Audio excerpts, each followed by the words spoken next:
বিসমিল্লাহির রহমানির রহিম। আসসালামু আলাইকুম ওয়া রাহমাতুল্লাহ। সুপ্রিয় দর্শক শ্রোতা, ঐতিহ্যবাহী ইসলামী সমাজ কল্যাণ পরিষদ চট্টগ্রামের উদ্যোগে ১৯৭৭ সাল থেকে ৫ দিনব্যাপী ঐতিহাসিক তাফসীরুল কুরআন মাহফিল শুরু হয়। উক্ত মাহফিলে সুদীর্ঘ ৩২ বছর নানা বাধা বিপত্তি পেরিয়ে ধারাবাহিক তাফসীর পেশ করতেন তাওহীদি জনতার হৃদয়ের স্পন্দন শহীদ আল্লামা দেলওয়ার হোসাইন সাঈদী রহমতুল্লাহি আলাই। কিন্তু তিনি আজ আমাদের মাঝে নেই। বিগত জালিম ফ্যাসিস্টদের বাধার মুখে বিগত ১৮ বছর তাফসীর মাহফিলটি বন্ধ ছিল। ২০২৫ সালের ২৭ জানুয়ারি থেকে পুনরায় এই ঐতিহ্যবাহী তাফসীর মাহফিলটি প্যারেড ময়দানে আবার শুরু হয়। উক্ত মাহফিলে প্রথম দিন তাফসীর পেশ করেন আন্তর্জাতিক খ্যাতিসম্পন্ন মুফাসসিরে কোরআন ও ইসলামিক স্কলার, তারুণ্যের আইডল হযরত মাওলানা আব্দুল্লাহ আল আমিন। উক্ত মাহফিলটি উদ্বোধন ও সভাপতিত্ব করেন ইসলামী সমাজ কল্যাণ পরিষদের সভাপতি জনাব অধ্যক্ষ মোহাম্মদ তাহের সাহেব। ভিডিও ধারণ ও সম্পাদনায় উত্তর জনপদের জনপ্রিয় ইসলামিক মিডিয়া তাহজিব সেন্টার। আসুন আমরা দেশ বিদেশের ৩০ লক্ষ তাওহীদি জনতার উপস্থিতির ঐতিহাসিক মাহফিলটি অনলাইনে উপভোগ করে ইমানি শক্তি বলিয়ান করে নিই। কৃতজ্ঞতায় ইসলামী সমাজ কল্যাণ পরিষদ চট্টগ্রামের সকল দায়িত্বশীল ও সদস্যবৃন্দ। বিশ্বব্যাপী তাওহীদি জনতার হৃদয়ের স্পন্দন, আল কোরআনের প্রতিরুদ্ধ কণ্ঠ শহীদ আল্লামা দেলওয়ার হোসাইন সাঈদী রাহিমাহুল্লাহ স্মৃতি বিজড়িত শহীদ রজব আলী তথা প্যারেড ময়দানের ঐতিহাসিক তাফসীরুল কুরআন মাহফিলের প্রথম দিবসের এই পর্যায়ে তাফসীর পেশ করছেন আল্লামা শহীদ সাঈদী রাহিমাহুল্লাহর সুযোগ্য উত্তরসূরি বিশিষ্ট মুফাসসির, তাফসীর জগতের উজ্জ্বল নক্ষত্র জনাব আল্লামা আব্দুল্লাহ আল আমিন। জনাব আব্দুল্লাহ আল আমিন।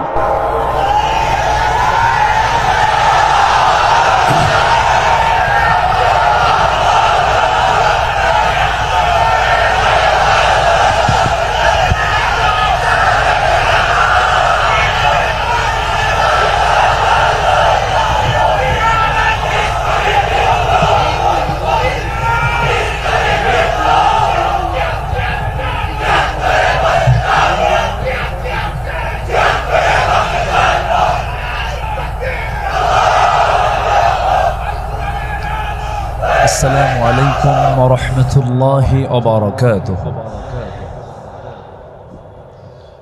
إن الحمد لله الأكرم الذي خلق الإنسان وكرم وعلمه من البيان ما لم يعلم، فسبحان الذي لا يحصى امتنانه باللسان ولا بالقلم. نشهد أن لا إله إلا الله وحده لا شريك له، ونشهد أن سيدنا وحبيبنا ومولانا محمدا عبده ورسوله الذي أرسله بالحق بشيرا ونذيرا وداعيا إلى الله بإذنه وسراجا وقمرا منيرا.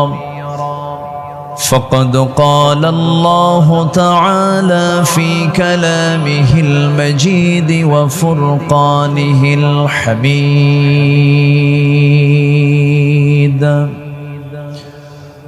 أعوذ بالله من الشيطان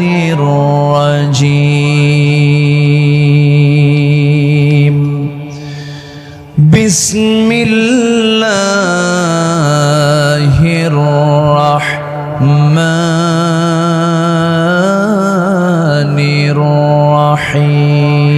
الرحيم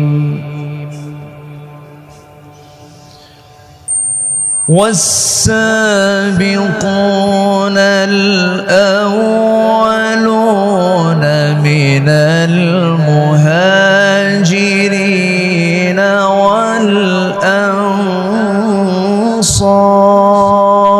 والأنصار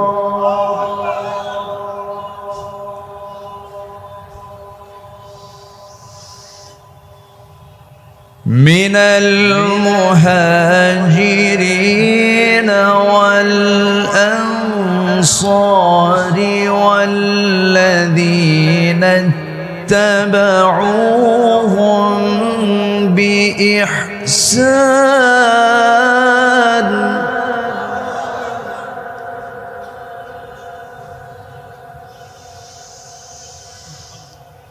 رضي الله عنهم ورضوا عنه وأعد لهم جنات تجري من تحتها الأنهار خالدين فيها أبدا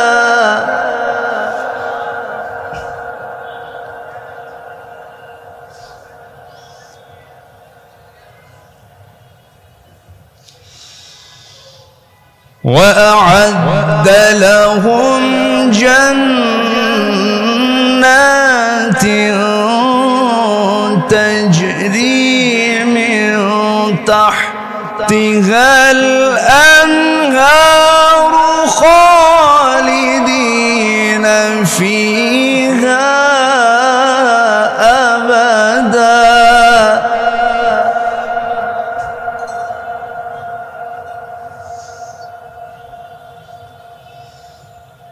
ذلك الفوز العظيم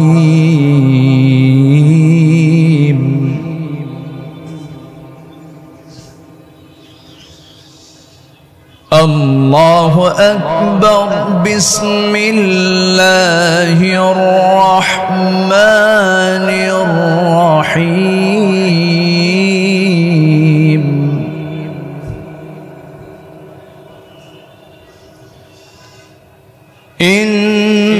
إن الله وملائكته يصلون على النبي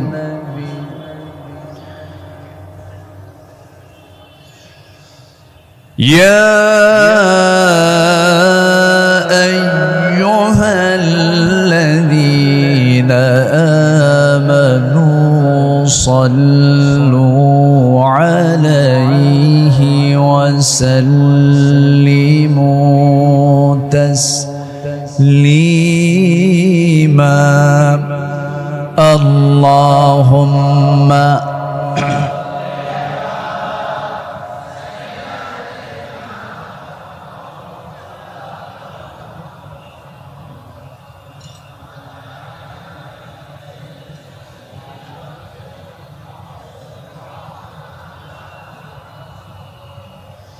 একটু মোহাব্বত দিয়ে নবীর প্রেমে মাতোয়ারা হয়ে জবান খুলে আওয়াজ দিয়ে সবাই বলুন আল্লাহুম্মা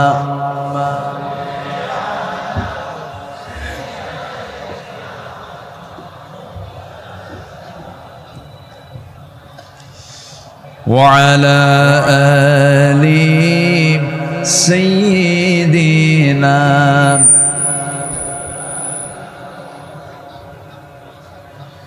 সবাই বলুন বালাগাল উলা বিকামালিহি কাশাফাত তুজা বিজামালিহি حسنت جميع خصاله صلوا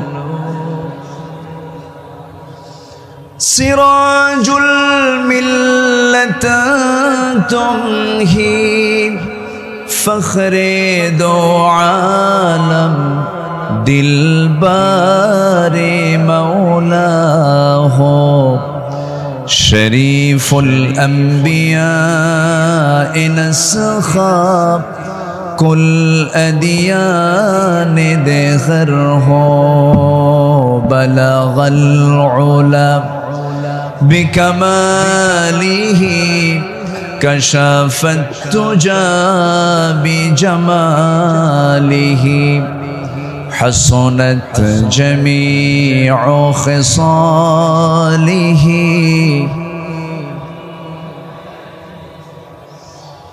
صورة يوسف بداري حكمة لقمان ما قارئ قرآن باري يهدي لسادمان ما بلغ العلا بكماله كشف التجى بجماله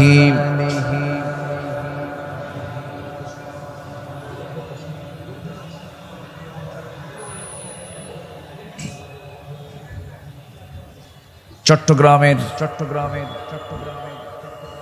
ইসলামী সমাজ কল্যাণ পরিষদ চট্টগ্রাম মাহফিল ইন্তেজামিয়া কমিটি কর্তৃক আয়োজিত 5 দিনব্যাপী ঐতিহাসিক তাফসীরুল কুরআন মাহফিল 2025 ঐতিহাসিক প্যারেড ময়দানে অনুষ্ঠিত। আজকের এই মহৎ আয়োজনের মহতি মাহফিলের সম্মানিত সুযোগ্য সভাপতি ইসলামী সমাজ কল্যাণ পরিষদ চট্টগ্রামের সম্মানিত সাহেবে সদর শিক্ষাবিদ অধ্যক্ষ মোহাম্মদ তাহের সাহেব আজকের মাহফিলের বরেণ্য অতিথিবৃন্দ, বিশেষ করে আমার ডান পাশে উপবিষ্ট আছেন দক্ষিণ এশিয়ার বৃহত্তম ইসলামী সংগঠন বাংলাদেশ জামাত ইসলামীর চট্টগ্রাম মহানগরীর সম্মানিত আমির, মজলুম জননেতা, শিক্ষাবিদ, গবেষক জনাব শাহজাহান চৌধুরী হাফিজাহুল্লাহ। আজকের মাহফিল উপস্থিত হাজারাত উলামায়ে কেরাম, ফদলায়ে ইজম, সুশীল সমাজ, জাতির শ্রেষ্ঠ সন্তান শিক্ষক মণ্ডলী, জাতির বিবেক সাংবাদিক বৃন্দ, প্রশাসনের দায়িত্ব নিয়োজিত কর্মকর্তা বৃন্দ, আজকের মাহফিলের প্রধান আকর্ষণ দূরে ও কাছের বিভিন্ন স্থান থেকে, পার্শ্ববর্তী জেলা থেকে আগত তাওহীদের পতাকাবাহী, কালেমার ঝান্ডাবাহী, দ্বীন ইসলামের নরসারদুল বীর মুজাহিদ, প্রাণ প্রিয় সম্মানিত দ্বীনি ভাইরা, আড়ালে বসে আছেন শ্রদ্ধেয়া সম্মানিতা মা বোনেরা। আলোচনার সূচনায় আনুষ্ঠানিকতার মধ্য দিয়ে আমার পক্ষ থেকে আবারও দিল খোলা সালাম, আসসালামু আলাইকুম ওয়া রাহমাতুল্লাহি তাআলা ওয়া বারাকাতুহু।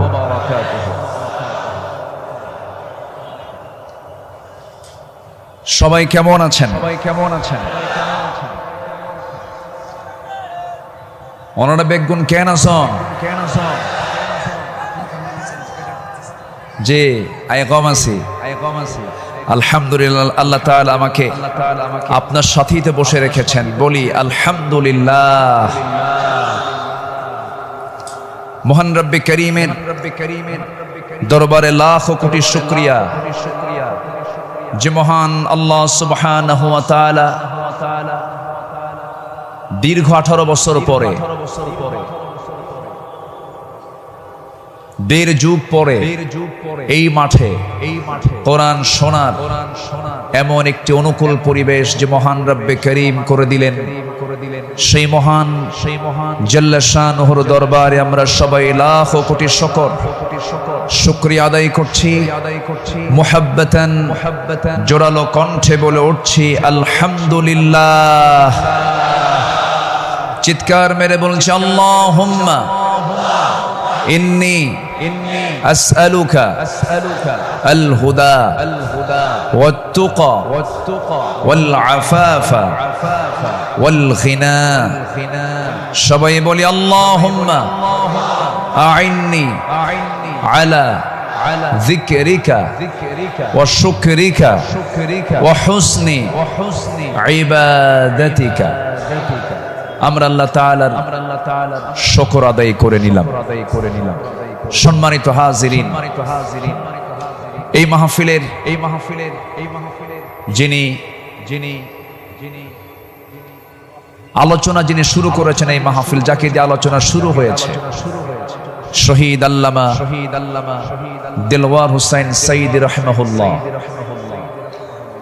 তিনি সর্বশেষ এই ময়দানে কথা বলেছেন 2006 সালে। এরপর পৃথিবীতে বেঁচে থাকার পরেও তিনি এই মাহফিল আসতে পারেন নাই। তিনি আসতে চেয়েছেন কিন্তু আসতে দেওয়া হয় নাই। তিনি আজকে আমাদের মাঝ থেকে বিদায় নিয়েছেন। তিনি আলামে বারজাখে আছেন। শুরুতেই আমরা তার রূহের মাগফিরাত কামনা করছি। আল্লাহ তুমি তার কবরটাকে জান্নাতের টুকরা বানায় দাও। সম্মানিত ভাইয়েরা, আজকে যদি তিনি বেঁচে থাকতেন, এই চেয়ারে বসার যোগ্যতা তো আমাদের নাই। আমি তো জানি আমার এলেম কালাম কদ্দুর। আমি আব্দুল্লাহ আমিন, লা ইলমা লানা ইল্লা মা আল্লামতানা। আজকে এই চেয়ারে তাকি মানায়। তিনি দুনিয়া থেকে বিদায় নিয়েছেন। তার বড় শখ দুটো ছিল, একটা হলো আল্লাহর ঘর জিয়ারা করা, তিনি প্রায় বলতেন, আর আরেকটা হলো তিনি যেন বের হয়ে কোরআনের এই ময়দানের জন্য তিনি কথা বলতে পারেন। কিন্তু বাতিল শক্তিরা তাকে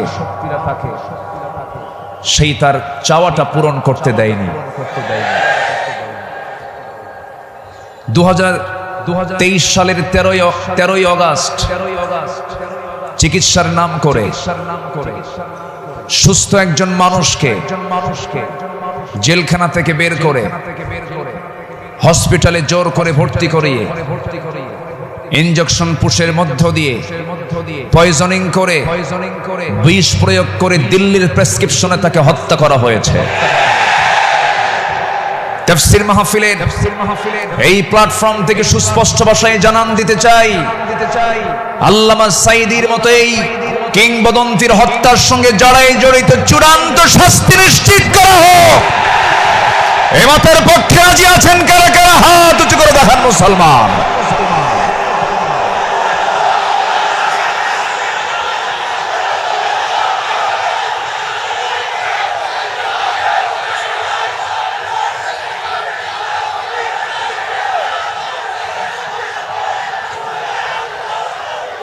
বসুন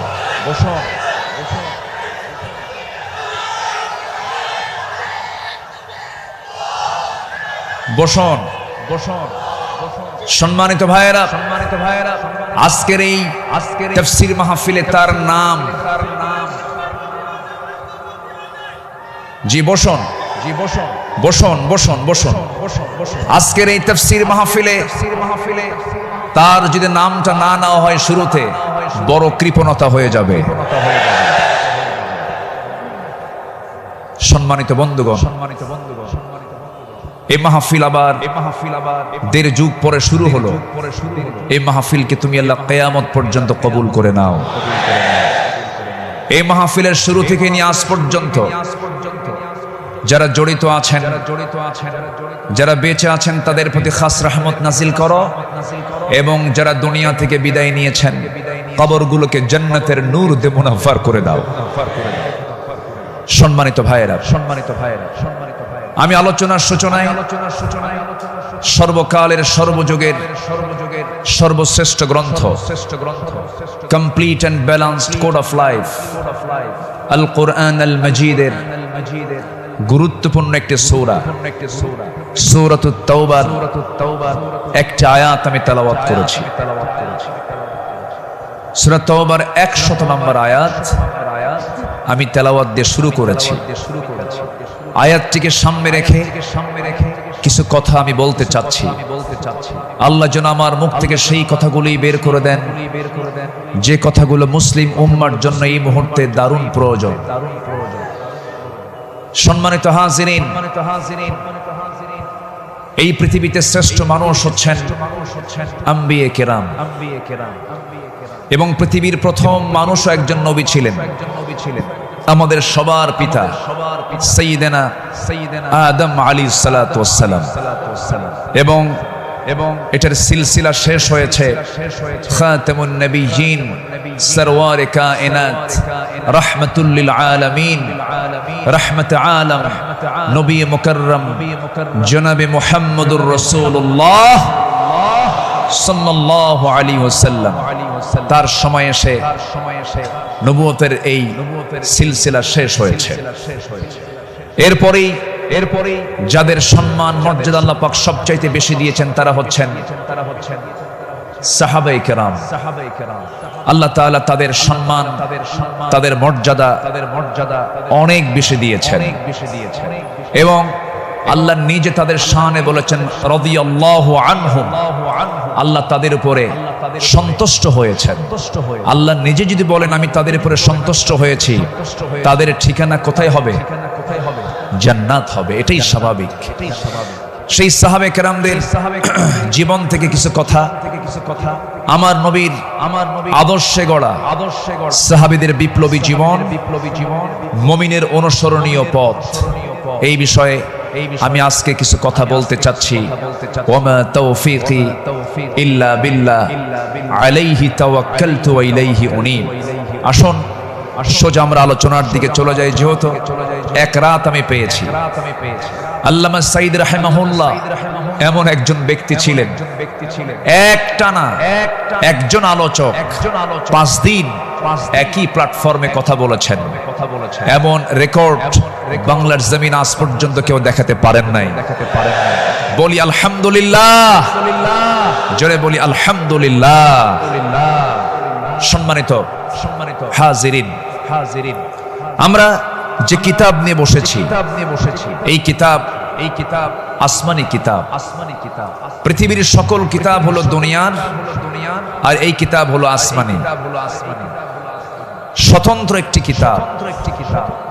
আল্লাহ রাব্বুল আলামিন তার কালামে তার পরিচয় দিয়ে অনেক সূরার সামনে আগে এই কিতাবের সৌন্দর্য তুলে ধরেছেন, এই কিতাবের পরিচয় আগে তুলে ধরেছেন।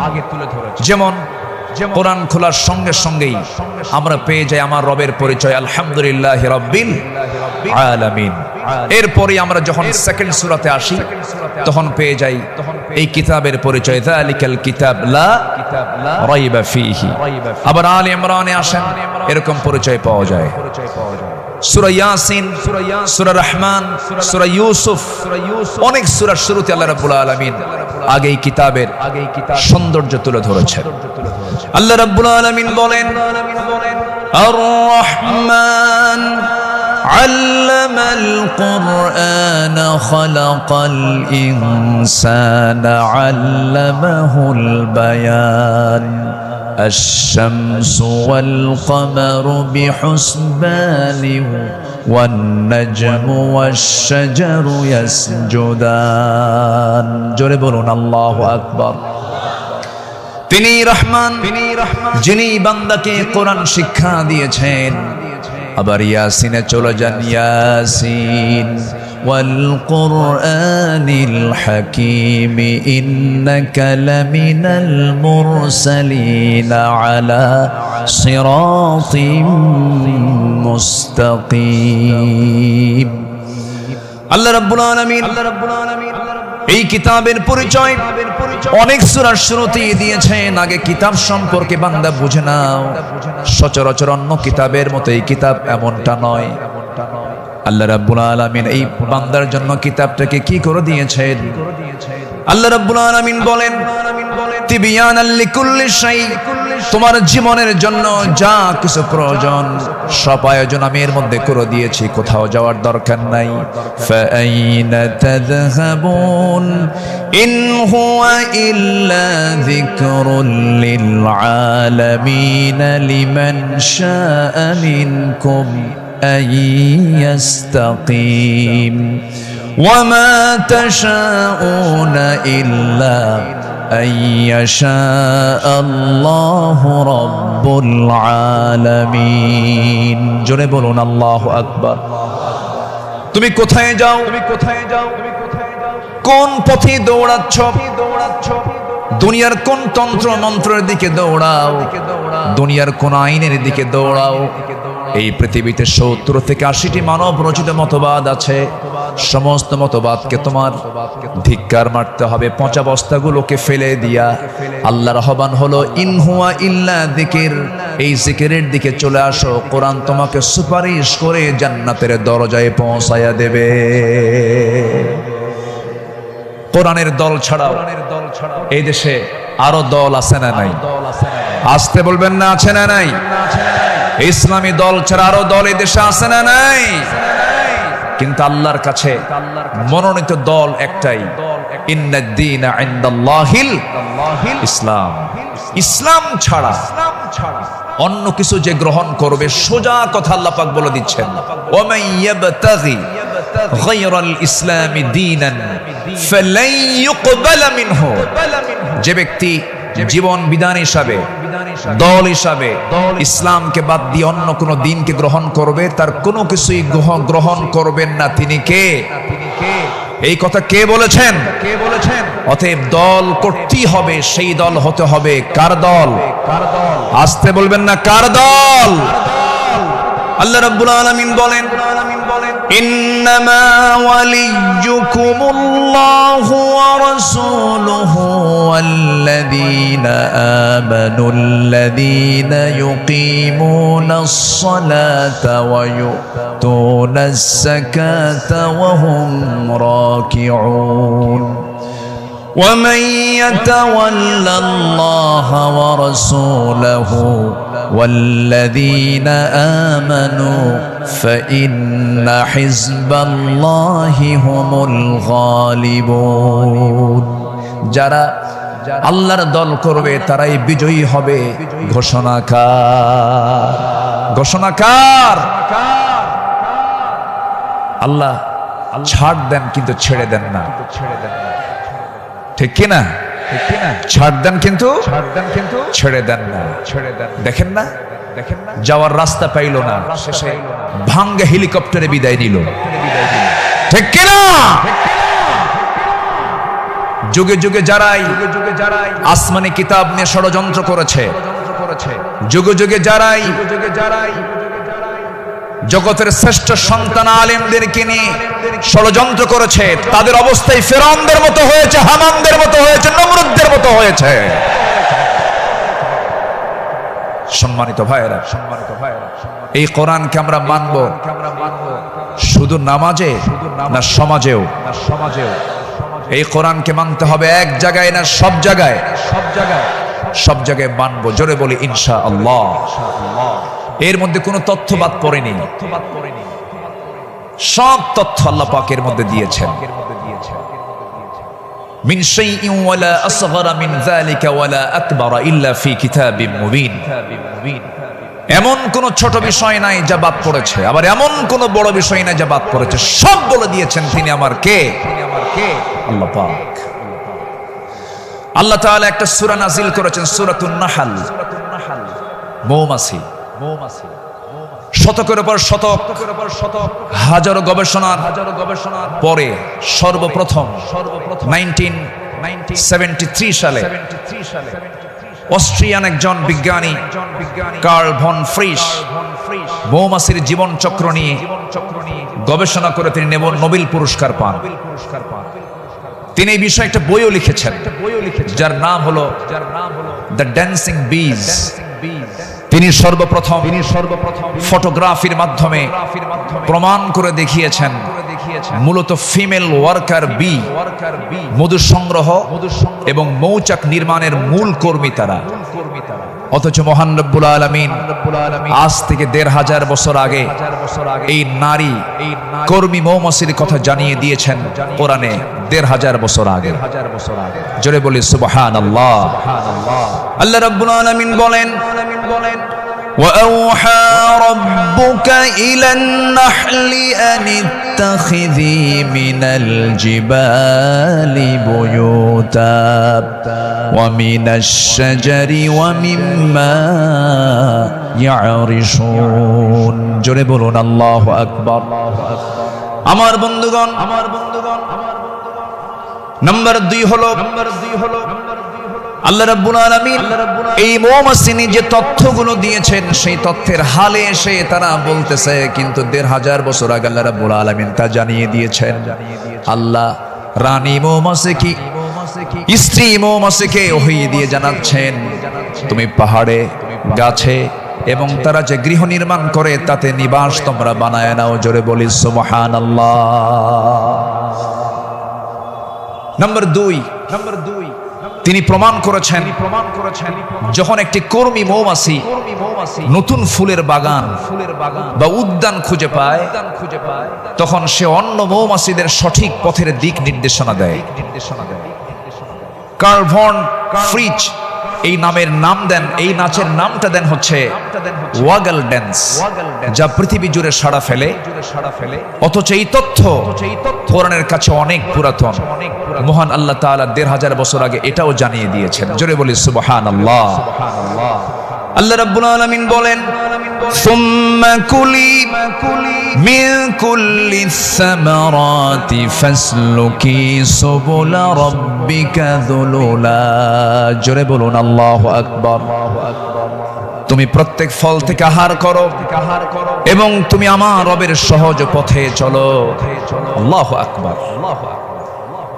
বিজ্ঞান হালে বলছে, কোরআন ১৫০০ বছর আগে বলছে। তাহলে এখন বলুন, বিজ্ঞান কোরআন বিজ্ঞান থেকে নিয়েছে না বিজ্ঞান কোরআন থেকে ধার করেছে?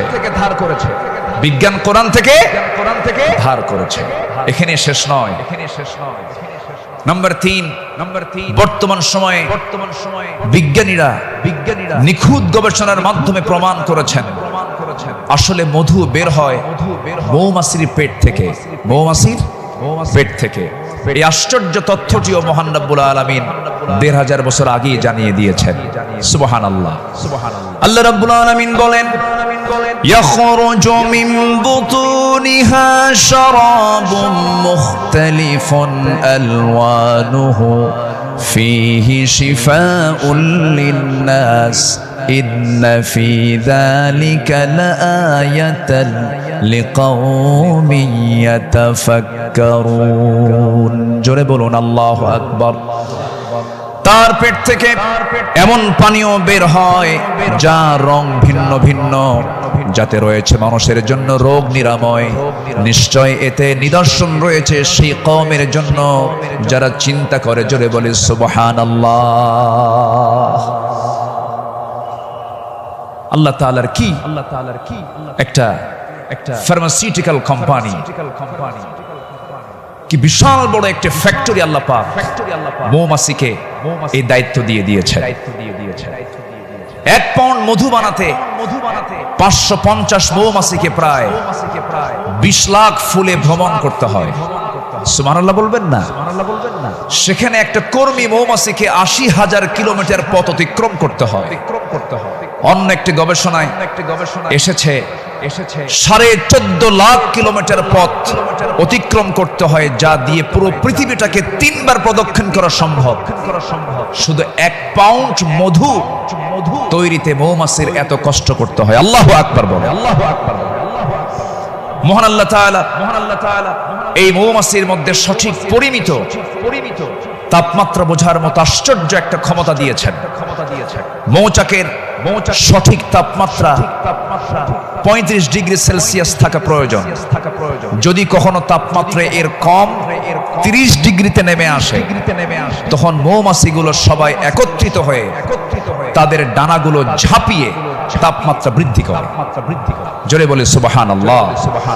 আবার যদি কখনো তাপমাত্রা যদি বেড়ে যদি ৪০ ডিগ্রি হয়ে যায়, তখন আবার তারা উল্টো দিকে ডানা ঝাপচিয়ে মৌচাকে তাপমাত্রা ঠান্ডা করে। তখন আবারও ৩৫ ডিগ্রি তাপমাত্রায় নিচে স্বাভাবিক হয়ে যায়, নিচে নেমে আসে। এগুলো কার কুদরত? আসতে বলবেন না, কার কুদরত? আল্লাহর কুদরত। সম্মানিত ভাইয়েরা, আল্লাহ রাব্বুল আলামিন এই কিতাবের ভিতরে হাদিদ নামে লোহা নামে একটা সূরা নাজিল করেছেন। সূরার নাম কি? হাদিদ, লোহা। লোহা ছাড়া কিছুই হয় না। এই লোহা নিয়ে বিজ্ঞান গবেষণা করে বলছে, আধুনিক বিজ্ঞান বলতেছে লোহার সৃষ্টি পৃথিবীতে নয়, বরং লোহা এসেছে বহির জগৎ থেকে, আকাশ থেকে। কারণ পৃথিবীর পরিবেশে লোহা উৎপাদনের জন্য অনুপযোগী। কেননা সূর্যের যে তাপমাত্রা লোহা উৎপাদনের জন্য যথেষ্ট নয়। সূর্যের কেন্দ্রের তাপমাত্রা হলো ১৫ মিলিয়ন ডিগ্রি সেলসিয়াস, আর সূর্যের পৃষ্ঠে অর্থাৎ ফটোস্ফিয়ারের তাপমাত্রা হচ্ছে ৫.৫ থেকে ৬,০০০ ডিগ্রি সেলসিয়াস। অথচ লোহা উৎপাদনের জন্য আনুমানিক ৫ বিলিয়ন ডিগ্রি সেলসিয়াস প্রয়োজন। বিজ্ঞানীদের ধারণা কোন সুপারনোভা বিস্ফোরণ থেকেই এই লোহার আগমন ঘটে থাকতে পারে। অথচ মহান রব্বুল আলামিন ১৫০০ বছর আগেই সূরা হাদিদে জানিয়ে দিয়েছেন আল্লাহ পাক লোহা নাজিল করেছেন। সুবহানাল্লাহ বলবেন না? আল্লাহ রাব্বুল আলামিন বলেন, وَأَنزَلْنَا الْحَدِيدَ فِيهِ بَأْسٌ شَدِيدٌ وَمَنَافِعُ لِلنَّاسِ। সূরাতুল হাদিদ আয়াত নাম্বার ২৫। মহান রব্বুল আলামিন বলেন, আমি লোহা নাজিল করেছি যাতে রয়েছে প্রচন্ড শক্তি, মানুষের জন্য বহুবিধ উপকার। জোরে বলি সুবহানাল্লাহ। তাহলে বিজ্ঞান এগুলো প্রমাণ করেছে না কোরআন থেকে ধার করেছে? কোরআন থেকে ধার করেছে। বিজ্ঞান দিয়ে কোরআন যাচাই হবে না, কোরআন দিয়ে বিজ্ঞান যাচাই হবে। কোন আইন দিয়ে কোরআনকে ব্যর্থ করার চেষ্টা করলে সে ব্যর্থ হবে। কোরআন দিয়ে পৃথিবীর সকল আইনকে ব্যর্থ করতে হবে। যারা বলেন কোরআন আর রাজনীতি ভিন্ন বিষয়, তাদের নতুন করে ঈমান আনতে হবে। কোরআন হচ্ছে আইন এবং প্রশাসনের চলন্ত বিশ্বকোষ। এটা দিয়েই নামাজ যেমন চলতে পারে, সমাজও চলতে পারে। কোরআন দিয়ে ক্যান্টনমেন্ট চলবে, কোরআন দিয়ে প্রশাসন চলবে। কোরআন দিয়ে চলতে পারে না এমন কোন প্ল্যাটফর্ম নেই, কোরআন দিয়ে সব চলবে, এটাই স্বাভাবিক। এই বিশ্বাস যার আছে তার ঈমান আছে, এই বিশ্বাস যার নাই তার ঈমান নাই।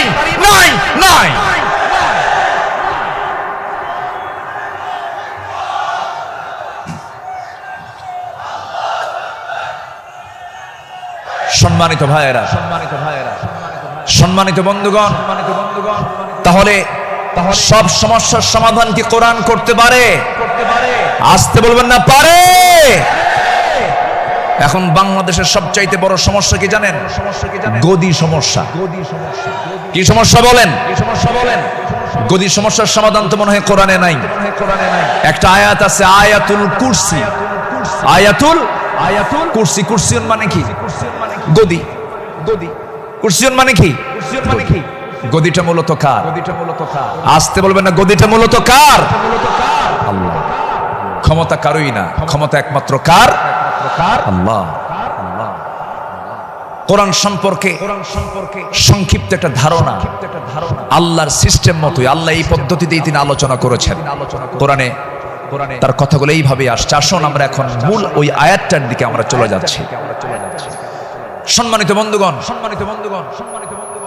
আমার নবীর আদর্শে গড়া সাহাবীদের বিপ্লবী জীবন, মুমিনের অনুসরণীয় পথ, আমাদের পথ তো সেই পথ যে পথে আমার রাসূল চলেছেন, যে পথে সাহাবীরা চলেছেন। এই পথ ছাড়া আমাদের দ্বিতীয় কোনো পথ আছে? আসতে বলবেন না, আছে। সেই সাহাবীদের সম্মানটা কত! আল্লাহ রাব্বুল আলামিন বলেন, ওয়াস-সাবিকুনাল আউওয়ালুনা মিনাল মুহাজিরিনা ওয়াল আনসারি ওয়াল্লাযীনা ইত্তাবাউহুম বিইহসান রাদিয়াল্লাহু আনহুম ওয়া রাদু আনহু ওয়া আ'আদ্দা লাহুম জান্নাতিন তাজরি তাহতাহাল আনহারু খালিদিনা ফিহা আবাদা যালিকাল ফাওজুল আযীম। জোরে বলুন আল্লাহু আকবার। মুহাজির এবং আনসারদের মধ্যে যারা ইমানে প্রথমে যারা অগ্রগামী হয়েছে এবং যারা নিষ্ঠার সাথে তাদের অনুসরণ করেছে, আল্লাহ তাদের সকলের প্রতি সন্তুষ্ট হয়েছেন, তারাও তার প্রতি সন্তুষ্ট হয়েছেন। আল্লাহ তাদের জন্য এমন জান্নাত রেখে দিয়েছেন যার নিজ দিয়ে নহর প্রবাহিত। আল্লাহ তাআলা সেই জায়গায় তাদেরকে চিরকাল রাখবেন, আর এটার চাইতে মহা সাফল্যের অন্য কিছু হতে পারে না। জোরে বলি সুবহানাল্লাহ। আমার ভাইয়েরা, যাদের প্রতি আল্লাহ রাজি হন তারাই তো আমাদের অনুসরণীয় হওয়ার কথা।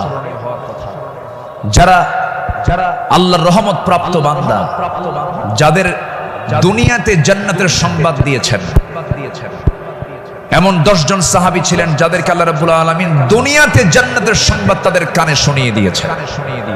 জোরে বলি সুবহানাল্লাহ। একজন সাহাবীকে যদি কেউ ফলো করতে পারে তার জন্য জান্নাত ইজি হয়ে যাবে। আস-সাহাবাতু কান-নুজুম, সাহাবীরা হচ্ছে আকাশের নক্ষত্রের সমান। আল্লাহু আকবার বলেন। সম্মানিত ভাইয়েরা, মুমিনদের অনুসরণীয় যে পথ, আমি 10টা পয়েন্ট আমি কথা বলতে চাই। নাম্বার 1, আল্লাহ এবং রাসূলের প্রতি বিনম্র চিত্তে অটুট আনুগত্য। আল্লাহ এবং রাসূলের প্রতি বিনম্র চিত্তে অটুট আনুগত্য, এটা ছিল সাহাবীদের জীবনের সবচেয়ে বড় আমল। বলি আলহামদুলিল্লাহ। সম্মানিত ভাইয়েরা, আল্লাহ রাব্বুল আলামিন সুন্দর করে এই ব্যাপারে বলছেন। আল্লাহ রাব্বুল আলামিন বলেন, ইয়া আইয়ুহাল্লাযীনা আমানু আতিউল্লাহা ওয়া রাসূলাহু ওয়া লা তাওয়াল্লাউ আনহু ওয়া আনতুম তাসমাউন। জোরে বলুন আল্লাহু আকবার। সূরাতুল আনফাল আয়াত নাম্বার 20, মহান রব্বুল আলামিন বলেন, হে বিশ্বাসীরা, তোমরা আল্লাহ এবং তার রাসূলের তোমরা আনুগত্য করো। তার নির্দেশ শ্রবণ করার পরেও তার আনুগত্য থেকে তোমরা কখনো মুখ ফিরিয়ে নেবে না।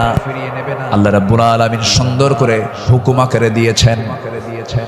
আমার বন্ধুগণ, আনুগত্য ছাড়া, ইত্তেবা ছাড়া বান্দা কখনো জান্নাত পেতে পারে না। মহান রব্বুল আলামিন আরেক জায়গায় সুন্দর করে কমন একটা আয়াত বলে দিয়েছেন, ইন কুনতুম তুহিব্বুনাল্লাহা ফাত্তাবিউনি ইউহিব্বুকুমুল্লাহু ওয়া ইয়াগফির লাকুম যুনুবাকুম ওয়াল্লাহু গফুরুর রহিম।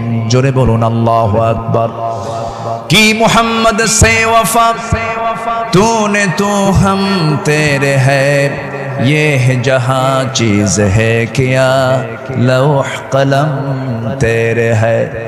মুহাম্মদকে যদি ভালোবাসো, ভালোবাসা পাবে আমার। লৌহ কলম লুভিবে তোমরা, মাটির পৃথিবী সেকোন ছাড় সব পেয়ে যাবে, কিন্তু নিজের জীবনের চাইতে রাসূলকে বেশি ভালোবাসতে হবে এবং তার ইত্তেবা করতে হবে। সাহাবীরা তা দেখিয়ে দিয়েছেন তাদের প্র্যাকটিক্যাল লাইফে। ইতিহাস সবার, ইতিহাস তো একই, সবার কম বেশি জানা আছে। একজন সাহাবী ছিলেন যিনি রাসূলকে কি পরিমাণ ভালোবেসেছেন। আমার নবীজি বদর যুদ্ধের ডাক দিয়েছেন। বদর যুদ্ধের দিন আমার নবীজি রোজা ভাঙ্গার নির্দেশ দিয়ে বললেন, সাহাবীরা কে আছো, আমার ডাকে সাড়া দিয়ে বদর প্রান্তরে পৌঁছবে। তোমরা কি জানো আজকের এই দিন হচ্ছে সেই দিন যেদিন সন্তান পিতার বিরুদ্ধে যুদ্ধে নামবে। আজকের দিন তো সেই দিন যেদিন পিতা তার সন্তানের বিরুদ্ধে যুদ্ধে নামবে। আজকে গোত্র গোত্রের যুদ্ধ, আত্মীয় আত্মীয়র যুদ্ধ, জামাই শ্বশুরের সামনে মুখোমুখি হয়ে যাবে। তোমরা কি পারবে আজকের এই যুদ্ধের ময়দানে আমার আনুগত্যের মধ্য দিয়ে বাতিলদের মোকাবেলা করতে? সাহাবীরা সামনে দাঁড়িয়ে বললেন, ইয়া রাসূলুল্লাহ, আমরা রোজাও রাখবো, বাতিলদের বিরুদ্ধে মোকাবেলার সামনে দাঁড়িয়ে যাব। আমার রাসূল বললেন, আজকের দিনে রোজা রাখার প্রয়োজন নেই, ফাইদ্দাতুম মিন আইয়ামিন উখর, চলো আমরা জিহাদের প্রস্তুতি নিয়ে ফেলি। আমার নবীজি যুদ্ধের ময়দানে হাজির হয়ে গেলেন। আমার নবীজি যুদ্ধের ময়দানে যখন দাঁড়ালেন, 313 জন সাহাবী নিয়ে বদর নামক প্রান্তরে, রমজান মাস, আমার নবীজির সামনে যখন দাঁড়ালেন, যুদ্ধ শুরু হয়ে গেছে। ওই যুদ্ধের ময়দানে 313 জন সাহাবীর ভিতরে 2 জন সাহাবী ছিলেন, তাদের বয়স একদম কম ছিল, মুআজ এবং মুআজ। এই 2 জন ছোট্ট সাহাবী, 11 এবং 13 বছর বয়স। এই 2 জন সাহাবী নবীর কাছ থেকে পারমিশন নিয়ে নিলেন, যুদ্ধের ময়দানে গিয়া প্রথম কাতারে দাঁড়ায় গেছে। এক সাহাবীকে ডাক দিয়ে বলছে, ও আমার চাচা, আবু জেহেল কোথায়? আবু জেহেল দিয়ে কি করবা? সঙ্গী সঙ্গী ছোট্ট 2 জন দারাজ গলায় দারাজ কণ্ঠে বলে ফেলতেছে, আমরা শুনেছি আবু জেহেল নাকি রাসূলকে খুব কষ্ট দিত, খুব জুলুম করত। আজকে আমরা কারো বিরুদ্ধে যুদ্ধ করতে আসি নাই, আবু জেহেলকে আজকে দুনিয়া থেকে বিদায় করার জন্য আজকে আমরা যুদ্ধে হাজির হয়েছি। ছোট্ট বাচ্চা মানুষ, ছোট কিন্তু ইমান খুব বড়, মজবুত ইমান। এই ছোট্ট বাচ্চার কথা শুনে ওই সাহাবী আশ্চর্য হয়ে গেলেন। সাহাবী আশ্চর্য হয়ে বলতেছে, তোমরা কি তাকে সত্যি হত্যা করবে নাকি? হত্যা করব। ওই যে দেখা যায় ঘোড়ার পিঠে বসে আছে, 2 দিকে পা ছেড়ে দেওয়া। শুধু বলতে দেরি হয়েছে, যেতে দেরি হয় নাই। সিংহের মতো গর্জন দিয়া বাস পাখির মতো উড়ন্ত হয়ে দৌড় মারা শুরু করে দিয়েছে। আবু জেহেলের 2 পাশে 2 জন দাঁড়ায় গেছে। লোকজন টের পায় না এটা কোন গ্রুপের মানুষ। 2 জন ছোট্ট বাচ্চার হাতে ছোট্ট তরবারি ছিল, এত জোরে সজোরে আঘাত করেছে 2 জন মিলে। আল্লাহু আকবার বলে আবু জেহেল ওই যে জমিনে ধরাশয়ী হয়ে পড়ে গেছে, কোমর সোজা করে আবু জেহেল আর দাঁড়াতে পারে নাই। এইদিকে বড় ভাই মুআজের পিছন থেকে একজন কাফের এসে তার ডান হাতে পিছন দিক থেকে তরবারির যখন একটা আঘাত দিয়েছে, এক আঘাতে তার ডান হাতটা চামড়ার সঙ্গে ঝুলতে লাগলো, ঝনঝন করে তরবারি পড়ে গেছে। যুদ্ধ করবেন কেমনে? তার ডান হাতটা ঝুলতেছেন চামড়ার সাথে। দৌড় মেরে চলে গেছেন, বাম হাতে তরবারি তুলে নিয়েছেন। যুদ্ধ থামালেন না। যুদ্ধ চালাতে গিয়ে দেখা গেল ডান হাতটা চামড়ার সঙ্গে ঝুলে আছে, ঝুলন্ত হাতটা এসে বাম হাতে বারবার ধাক্কা খাচ্ছে, ডিস্টার্ব হচ্ছে মনে করে ঝুলন্ত ডান হাতটা বাম্পার নিচে রেখে এত জোরে টান মারলেন, এক টানে হাতটা ছিটকে পড়ে গেল। বাম হাতে যুদ্ধ চালাতে লাগলেন। বাম হাত পিছন দিক থেকে আঘাত করে তার কেটে ফেলে দিল।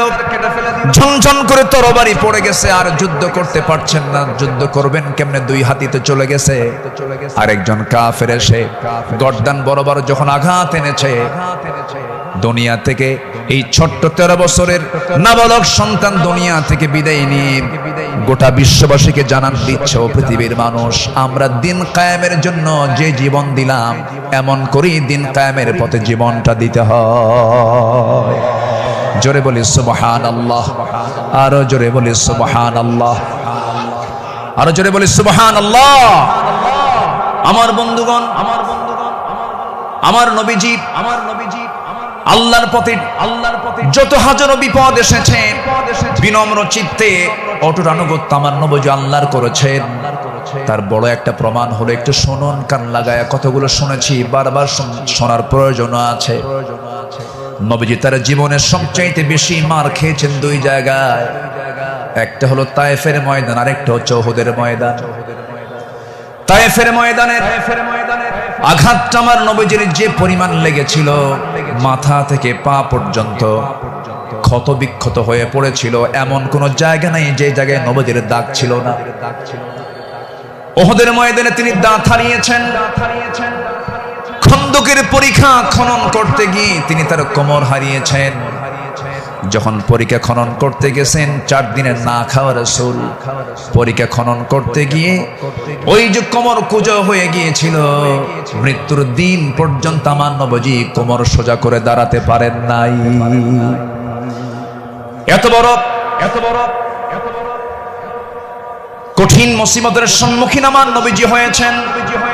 সবচেয়ে কঠিন টাইম চলে গেছে হলো তায়েফের ময়দানে।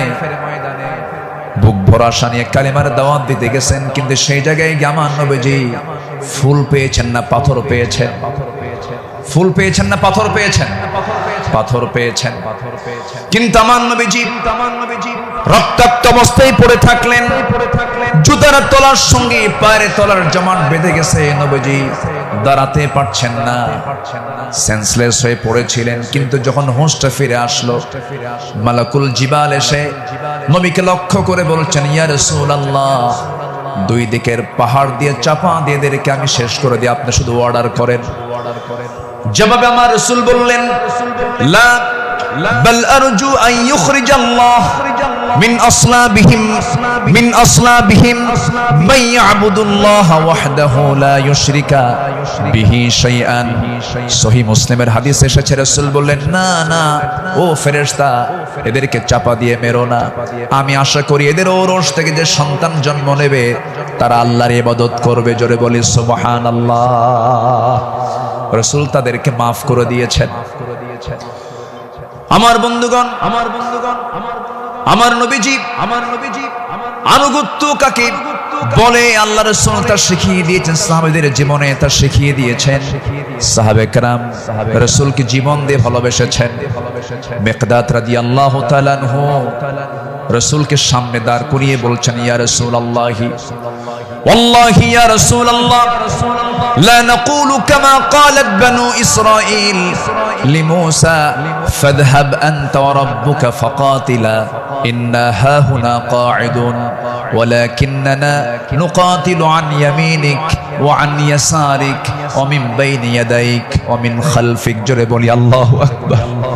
হে রাসূল, আমাদের কেমন পাবেন না, যেমন করে মুসার উম্মত মুসাকে বলেছেন, এমন করে আমরা তা বলবো না, আপনাকে বলবো। আমরা আপনার ডান থেকে বাম থেকে সামনে থেকে পিছন থেকে যখন ডাক দিবেন, বাতিল শক্তির মোকাবেলায় ঝাঁপ দিয়ে পড়বো। জোরে বলি আল্লাহু আকবার। আমার নবীর চেহারায় আনন্দের ঝলকানি প্রকাশ পেল। সাহাবীরা আমার নবীর চতুর্পার্শ্বে সবসময় ছায়া দিয়ে রেখেছেন। জীবনের চাইতে তারা রাসূলকে বেশি ভালোবেসেছেন। আনুগত্য কাকে বলে? এই পৃথিবীতে প্রধান কাতারে যারা ছিলেন তারা হচ্ছেন সাহাবে কেরাম। সাদ ইবনে মুআজ রাদিয়াল্লাহু তাআলা আনহু বদর যুদ্ধের দিন মৃত্যুর ভয় না করে নবীর আনুগত্যে দাঁড়িয়ে দীপ্ত কণ্ঠে বলেছিলেন, ফাওয়াল্লাযী বাআসাকা বিল হক লাউ ইসতা'রাদতু বিনা হাযাল বাহরা ফাখুদতাহু লাখুদনাহু মা'আক। সেই সত্যের কসম যিনি আপনাকে সত্য সহ প্রেরণ করেছেন, যদি আপনি আমাদেরকে আজকে সমুদ্রের দিকে অগ্রসর হতে বলেন, তাতেও প্রবেশ করেন। আমরা সাথে সাথে আপনার অনুসরণ করে আমরা সমুদ্র বক্ষে ঝাঁপ দেব, কোনো পরোয়া করব না। জোরে বলি আল্লাহু আকবার।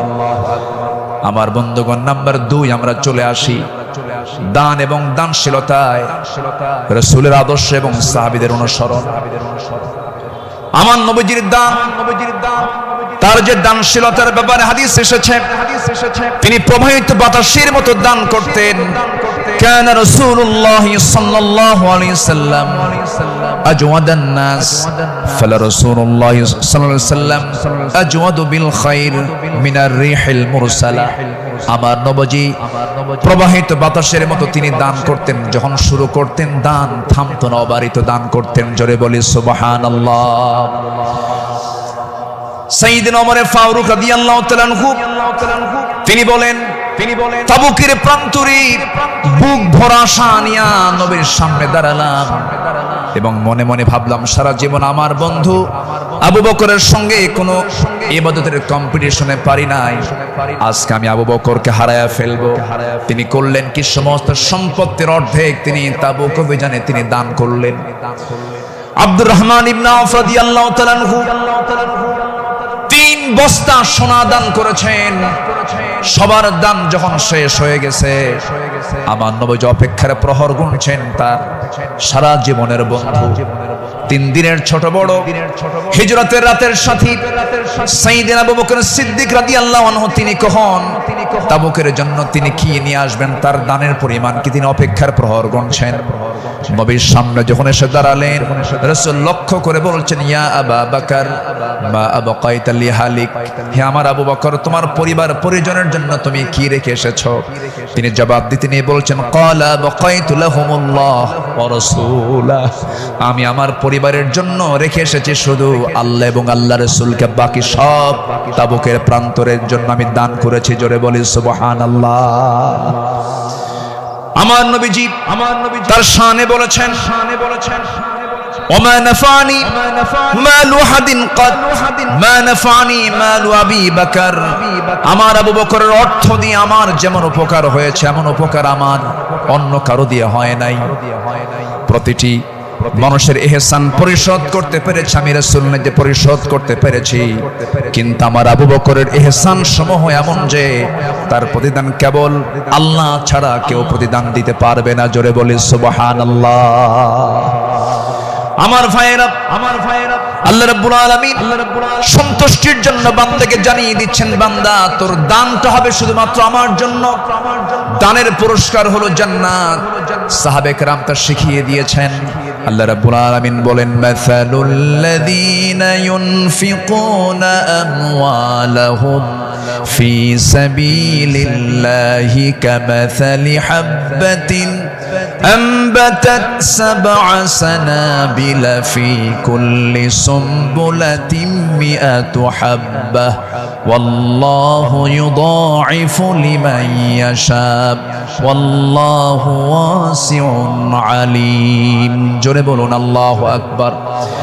যারা আল্লাহর পথে তাদের সম্পদ ব্যয় করে, তাদের উপমা হলো একটা বীজের মতো যা উৎপন্ন করলো 7টা শীষ, প্রতিটি শীষে রয়েছে 100 দানা।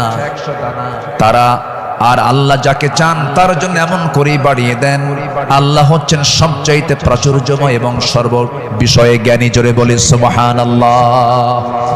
নাম্বার 3 হলো আদল এবং ইহসানের মূর্ত প্রতীক ছিলেন রাসূল এবং সাহাবে কেরাম। আদল কাকে বলে, ইনসাফ কাকে বলে, ইহসান কাকে বলে, যদি আমরা মডেল হিসেবে গ্রহণ করব আমার নবী এবং সাহাবে কেরামকে। আল্লাহ রাব্বুল আলামিন এই শানে বলেছেন, ইন্নাল্লাহা ইয়া'মুরু বিল আদলি ওয়াল ইহসানি ওয়া ইতা'i যিল কুরবা وينهى عن الفحشاء والمنكر والبغي يعظكم لعلكم تذكرون। জোরে বলুন আল্লাহু আকবার। আমার বন্ধুগণ, আদালত কাকে বলে?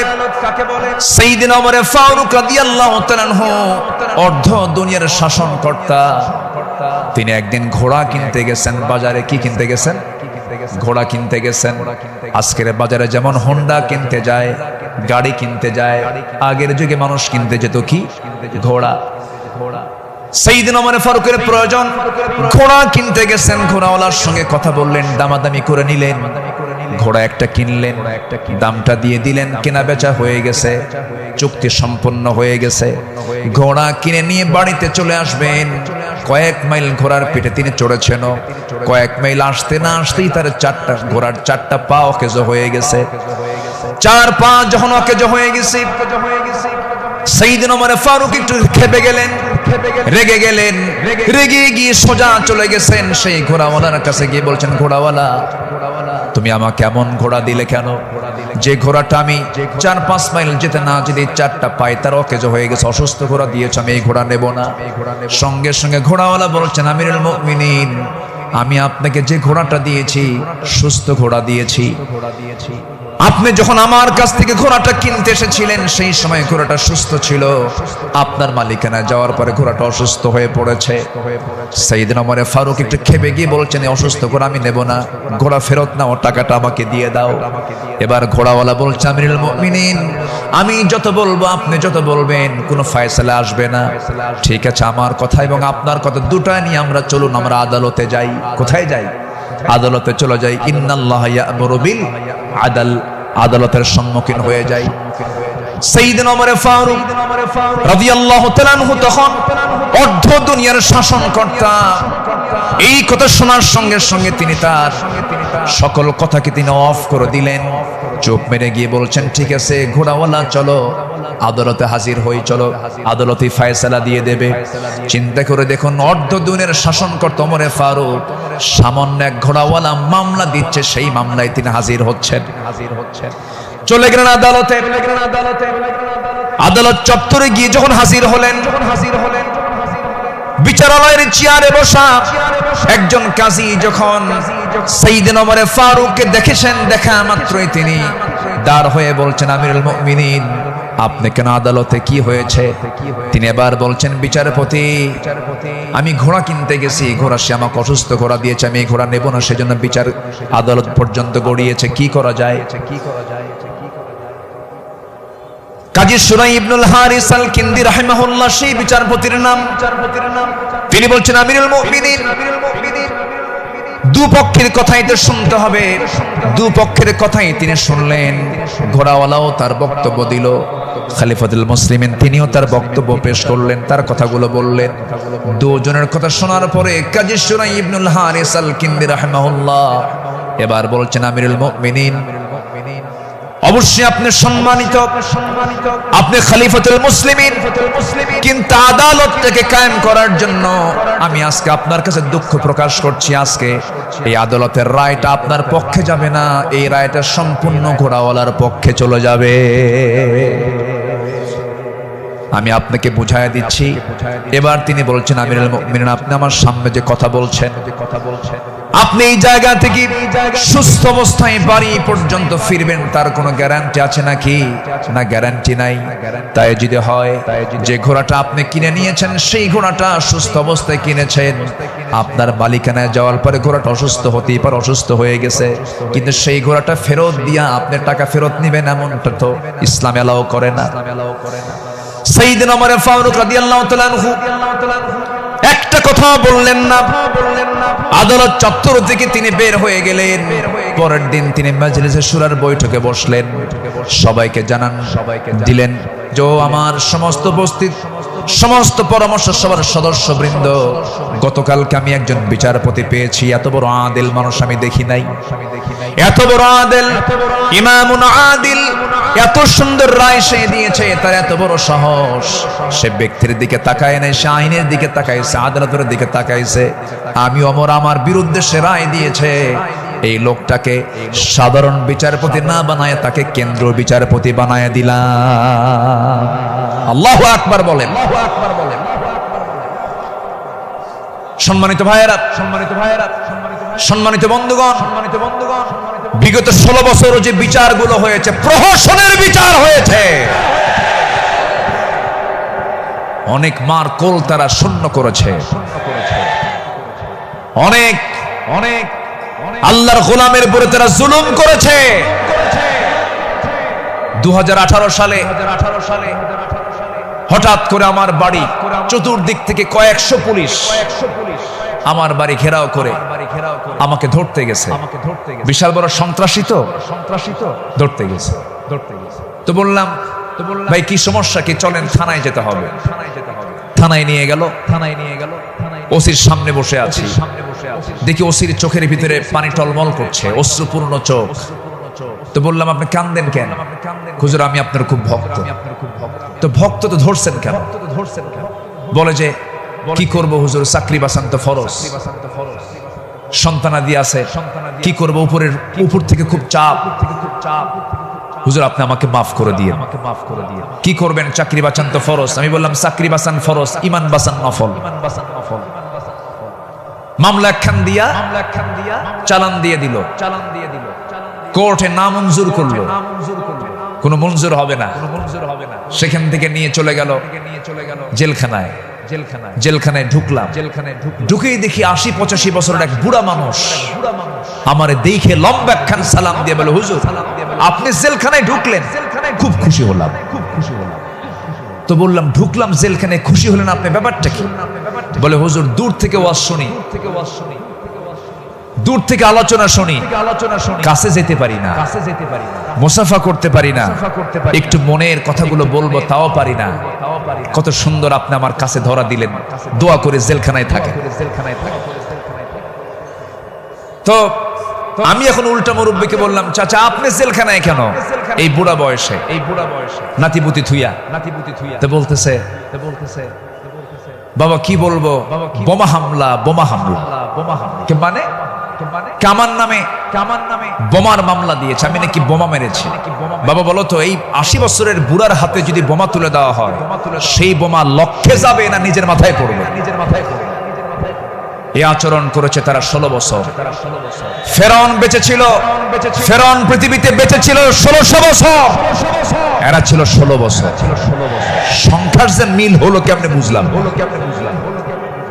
ফেরাউনের যে চরিত্র, এদের সেই একই চরিত্র তারা প্রকাশ করেছিল 16 বছর। দাড়ি দেখলেই, টুপি দেখলেই তাদেরকে জঙ্গিবাদীর তকমা লাগিয়ে মামলা দিত। রাস্তার ফকির পর্যন্ত মামলার শিকার হয়েছে। আল্লাহ পাক একটা পরিবেশ আমাদেরকে উপহার দিয়েছেন। দিন কায়েমের কাজে আমরা এই পরিবেশকে কাজে লাগাবো। জোরে বলি ইনশাআল্লাহ, আরো জোরে বলি ইনশাআল্লাহ। আল্লামা সাইদি তিনি দুনিয়া থেকে বিদায় নিয়েছেন, তার একটাই স্বপ্ন ছিল এই বাংলার জমিন শাসন হবে কোন দিন কোরআন দিয়া। এটাই তার স্বপ্ন ছিল। সেই স্বপ্ন পূরণ করার জন্য আল্লামা সাইদিকে জীবন দিয়ে ভালোবাসেন আপনারা, আমি বিশ্বাস করি। কারণ 100 বছরের ইতিহাসে এমন রেকর্ড নাই। আল্লামা সাইদির শুধু ফাঁসির রায় দিয়েছিল, সেই রায়কে কেন্দ্র করে একই দিনে শতাধিক মুসলমান শাহাদাত বরণ করেছিল। সম্মানিত ভাইয়েরা, তার যে স্বপ্ন এই দেশ আল্লাহর জমিন, আল্লাহর দিন কায়েম হোক, সেই জমিনে দিন কায়েম হওয়ার জন্য যদি বুকের তাজা প্রাণ ঢেলে দিতে হয়, বুকের তাজা রক্ত ঢেলে দিতে হয়, জান মাল দিতে হয়, সবাইকে রাজি আছেন? রাজি আছেন কারা কারা? হাত উঁচু করে দেখান মুসলমান।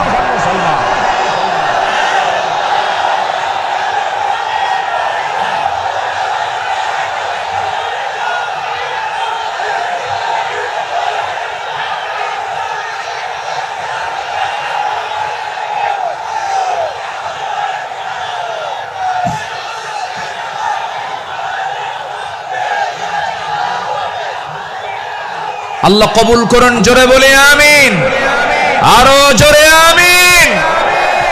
হাত নামান, বসুন। আমি তো দাঁড়াতে বলি নাই, আপনি দাঁড়ালেন কেন? জি বসে পড়ুন। আমি কি আলোচনা চালাবো? আলোচনা চালাবো। আমার নির্দিষ্ট সময় কিন্তু শেষের দিকে, প্রায় আমি কি আলোচনা চালিয়ে যাব? সবাইকে আমাকে সময় দিবেন। জোরে বলি ইনশাআল্লাহ, আরো জোরে বলি ইনশাআল্লাহ। সম্মানিত ভাইয়েরা, তাদের আদালতটা কি ছিল? সাইয়েদনা ওমর ফারুক রাদিয়াল্লাহু তাআলা আনহু একদিন কোন এক বাজার দিয়ে যাচ্ছিলেন। হঠাৎ করে কোন এক সাহাবীর গায়ে হাতে ছিল ছোট্ট ছড়ি, লাঠি ছিল, লাঠি দিয়ে ঘুতা মেরেছেন। মজা করে একটা ঘুতা মারলেন। সেই সাহাবীও কিছু মনে করেন নাই। মাস ছয়েক পরে সাইয়েদনা ওমর ফারুক রাদিয়াল্লাহু তাআলা আনহু তার সঙ্গে দেখা করে বললেন, বন্ধু চলো আমার বাড়িতে যাই। বাড়িতে নিয়ে গেলেন, হাতটা ধরে ক্ষমা চেয়ে বললেন, শোনো আমার ভাইজান, অমুক দিন তোমার শরীরে একটু মজা করে একটু তরবারি কি বলে হাতের ছড়ি দিয়ে লাঠি দিয়ে একটু আঘাত করেছিলাম, কষ্ট পেলে আমাকে মাফ করে দিও। এই যে তোমার হাতে 600 দিরহাম দিয়ে দিলাম, তুমি আল্লাহর ঘর কাবা জিয়ারা করে আসবে। জবাবে সেই সাহাবী বলছেন, আমিরুল মুমিনিন, আপনি আমাকে যে আঘাত করেছেন এটা তো আমার মনেই নাই। সাইয়েদনা ওমর ফারুক বললেন, ও আমার ভাই, আমি যে তোমাকে মৃদু আঘাত করেছি, এটা যদি তুমি কিয়ামতের দিন আমার বিরুদ্ধে যদি আল্লাহর কাছে যদি আদালতে মামলা দিয়ে দাও, আমি জামিন পাবো না। এই জন্য আজকে দুনিয়াতেই তোমার কাছ থেকে আমি মাফ চেয়ে নিলাম। জোরে কোন সুবহানাল্লাহ।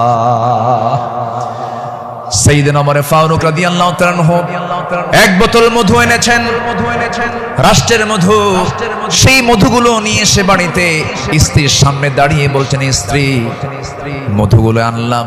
এই মধু শুধু আমাদের ঘরের জন্য নয়, আমার প্রতিবেশী আরো 4 ঘর সহ আমার ঘর মোট 5টা ভাগ হবে। তোমাকে দায়িত্ব দিলাম, এই মধুটা ভাগ করো। স্ত্রীকে মধুভাগের দায়িত্ব দিই। সময় যেতে না যেতেই একটু পরেই তিনি বলছেন, স্ত্রী মন খারাপ করো না, আমি তোমাকে মধুভাগের দায়িত্ব দেব না। মধুর বোতলটা নিয়ে নিলেন, আস্তে করে প্রতিবেশীর ঘরে চলে গেলেন। প্রতিবেশীকে ডাক দিয়ে বলছেন, প্রতিবেশী, যে মধুর বোতলটা তোমাকে দিলাম সমান 5 ভাগে ভাগ করবে, একটা ভাগ তুমি আমাকে দিবে, বাকি 4 ভাগ তোমরা সব ভাগ করে নেবে। তিনি তার অংশের মধুটা নিয়ে আসলেন, নিয়ে সেই স্ত্রীর সামনে দাঁড়িয়ে বলছেন, আমার স্ত্রী, আল্লাহর কসম করে বলি, আমি তোমাকে সন্দেহ করিনি, আমি তোমাকে ভালোবাসি। আমি রাষ্ট্র চালাই, তুমি আমার পরিবার চালাও, সন্তানাদের দিকে খেয়াল করো, আমার বড় উপকার তুমি করো। আমি তোমাকে সন্দেহ করে তোমার হাত থেকে মধুর বোতল আমি নেই নাই, আমি নিয়েছি। এই কারণটা হলো, এই যে মধু তুমি যখন ভাগ করতে যাবে, যদিও সমান ভাগে ভাগ করবে, কিন্তু মধু হলো তরল জিনিস। এই তরল মধু ভাগ করতে নিয়ে তোমার হাতে যতটুকু মধু লেগে যাবে, 1 ফোঁটা হোক, 2 ফোঁটা হোক, 3 ফোঁটা হোক, এতটুকু মধু আমাদের ভাগে বেশি আসুক এটা চাই নাই, মনে করে মধু ভাগের দায়িত্ব আমি অন্যের কাঁধে চাপায়া দিয়েছি। জোরে বলি আল্লাহু আকবার। ইন্নাল্লাহা ইয়া'মুরু বিল আদল ওয়াল ইহসান। আল্লাহু আকবার বলি। নাম্বার 4 হলো 10টা পয়েন্ট, একটু কান লাগান, খরগোশের মতো কানটা একটু খাড়া করে মনোযোগ দিয়ে সবাই মনোযোগ দিয়ে শুনুন। নাম্বার 4 হলো শ্রেষ্ঠত্বের কাতারে থেকেও নিরহংকার হয়ে অসহায় সাধারণের সাথে মিশে যাওয়া সাহাবে কেরামদের বৈশিষ্ট্য ছিল, আমার নবীর বৈশিষ্ট্য ছিল। আল্লাহ রাব্বুল আলামিন অর্ডার করেছেন, ওয়া আখফিদ জানাহাকা লিমান ইত্তাবা'আকা মিনাল মুমিনিন। সূরা শুআরা 215 নম্বর আয়াত। মুমিনদের মধ্যে যারা তোমার অনুসরণ করে তাদের প্রতি তোমার বাহুকে অবনত করো, তাদের জন্য তুমি সুন্দর করে তাদের পাশে দাঁড়িয়ে যাও, দিলটা নরম করে তাদের সঙ্গে কথা বলো। জোরে বলি সুবহানাল্লাহ। আমার বন্ধুগণ, সাইয়েদনা আবু বকর সিদ্দিক রাদিয়াল্লাহু আনহুর খেলাফত আমল চলছিল। সাইয়েদনা আবু বকর রাদিয়াল্লাহু তাআলা আনহু সেই সময় যখন তিনি খেলাফত পেলেন, নতুন যখন তিনি দায়িত্ব পেলেন, খেলাফত গ্রহণ যখন তিনি করলেন, নতুন খলিফা হয়েছেন, এই খেলাফতের সংবাদ পেয়ে অনেকে আনন্দ প্রকাশ করছে, সুন্দর একজন খলিফা আমরা পেয়েছি। কিন্তু ওই মদিনার ছোট্ট একটা গ্রামের একজন মহিলা অঝরে ঝাড়ায় কাঁদতেছে, কান্নায় এসে ভেঙ্গে পড়ছে। সবাই বলল, মহিলা তুমি কান্দো কেন? ও নারী তুমি কান্দো কেন? ও মহিলা তুমি কান্দো কেন? কান্নার হেতুটা কি? সঙ্গে সঙ্গে মহিলা বলতেছে, কান্নার কারণ হলো এমন একজন ব্যক্তি খেলাফতের দায়িত্ব পেয়েছে, যে লোকটা আমার বাড়ির প্রত্যেকদিন ছাগলটা দহন করে যেত, ছাগলের দুধটা দহন করত। আজকে সে খেলাফতের দায়িত্ব পেল, কিন্তু আমার এই ছাগলের দুধটা দহন করার মতো লোক আর আমি পাবো না, এই জন্য আমি কান্দি। ওই মহিলার কান্না যখন সাইয়েদনা আবু বকরের কানে যখন সংবাদটা চলে গেছে, ওই মহিলার সামনে দাঁড়িয়ে বলছেন, মহিলা কেঁদো না, আমি খলিফার দায়িত্ব পেয়েছি, খেলাফতের দায়িত্ব পেয়েছি বলে তোমার দায়িত্ব আমি পালন করব না, ভুল কথা। আমার দায়িত্ব এটাও রয়ে যাবে, আমার খেলাফতের দায়িত্ব রয়ে যাবে। জোরে বলেন সুবহানাল্লাহ। ইবনে সাকার বলেন, সিরাত গ্রন্থে এসেছে সাইয়েদনা আবু বকর সিদ্দিক রাদিয়াল্লাহু তাআলা আনহু একটা গ্রাম ছিল, একটা পল্লী ছিল, ছোট্ট একটা মহল্লা ছিল। ওই মহল্লার প্রত্যেক ঘরে ঘরে গিয়ে সাইয়েদনা আবু বকর প্রত্যেক ঘরের ছাগলগুলোর দুধ তিনি দহন করে দিয়ে আসতেন। জোরে বলেন সুবহানাল্লাহ, আরো জোরে বলে সুবহানাল্লাহ। শ্রেষ্ঠত্বের কাতারে থেকেও নিরহংকারী হয়ে তারা জনগণের খাদেম ছিলেন, জনগণের খেদমত তারা করেছেন।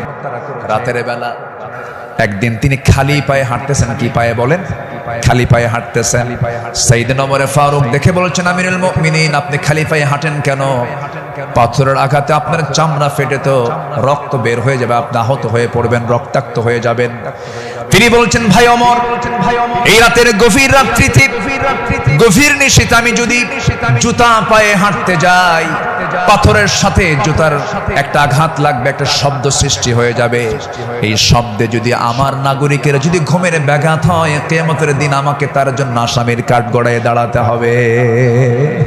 জোরে বলি আল্লাহু আকবার। ঢাকা থেকে নেতা আসিতেছেন চট্টগ্রাম, ঢাকা চট্টগ্রামের রোড 4 ঘন্টা বন্ধ। এমন নেতৃত্ব আমরা চাই না।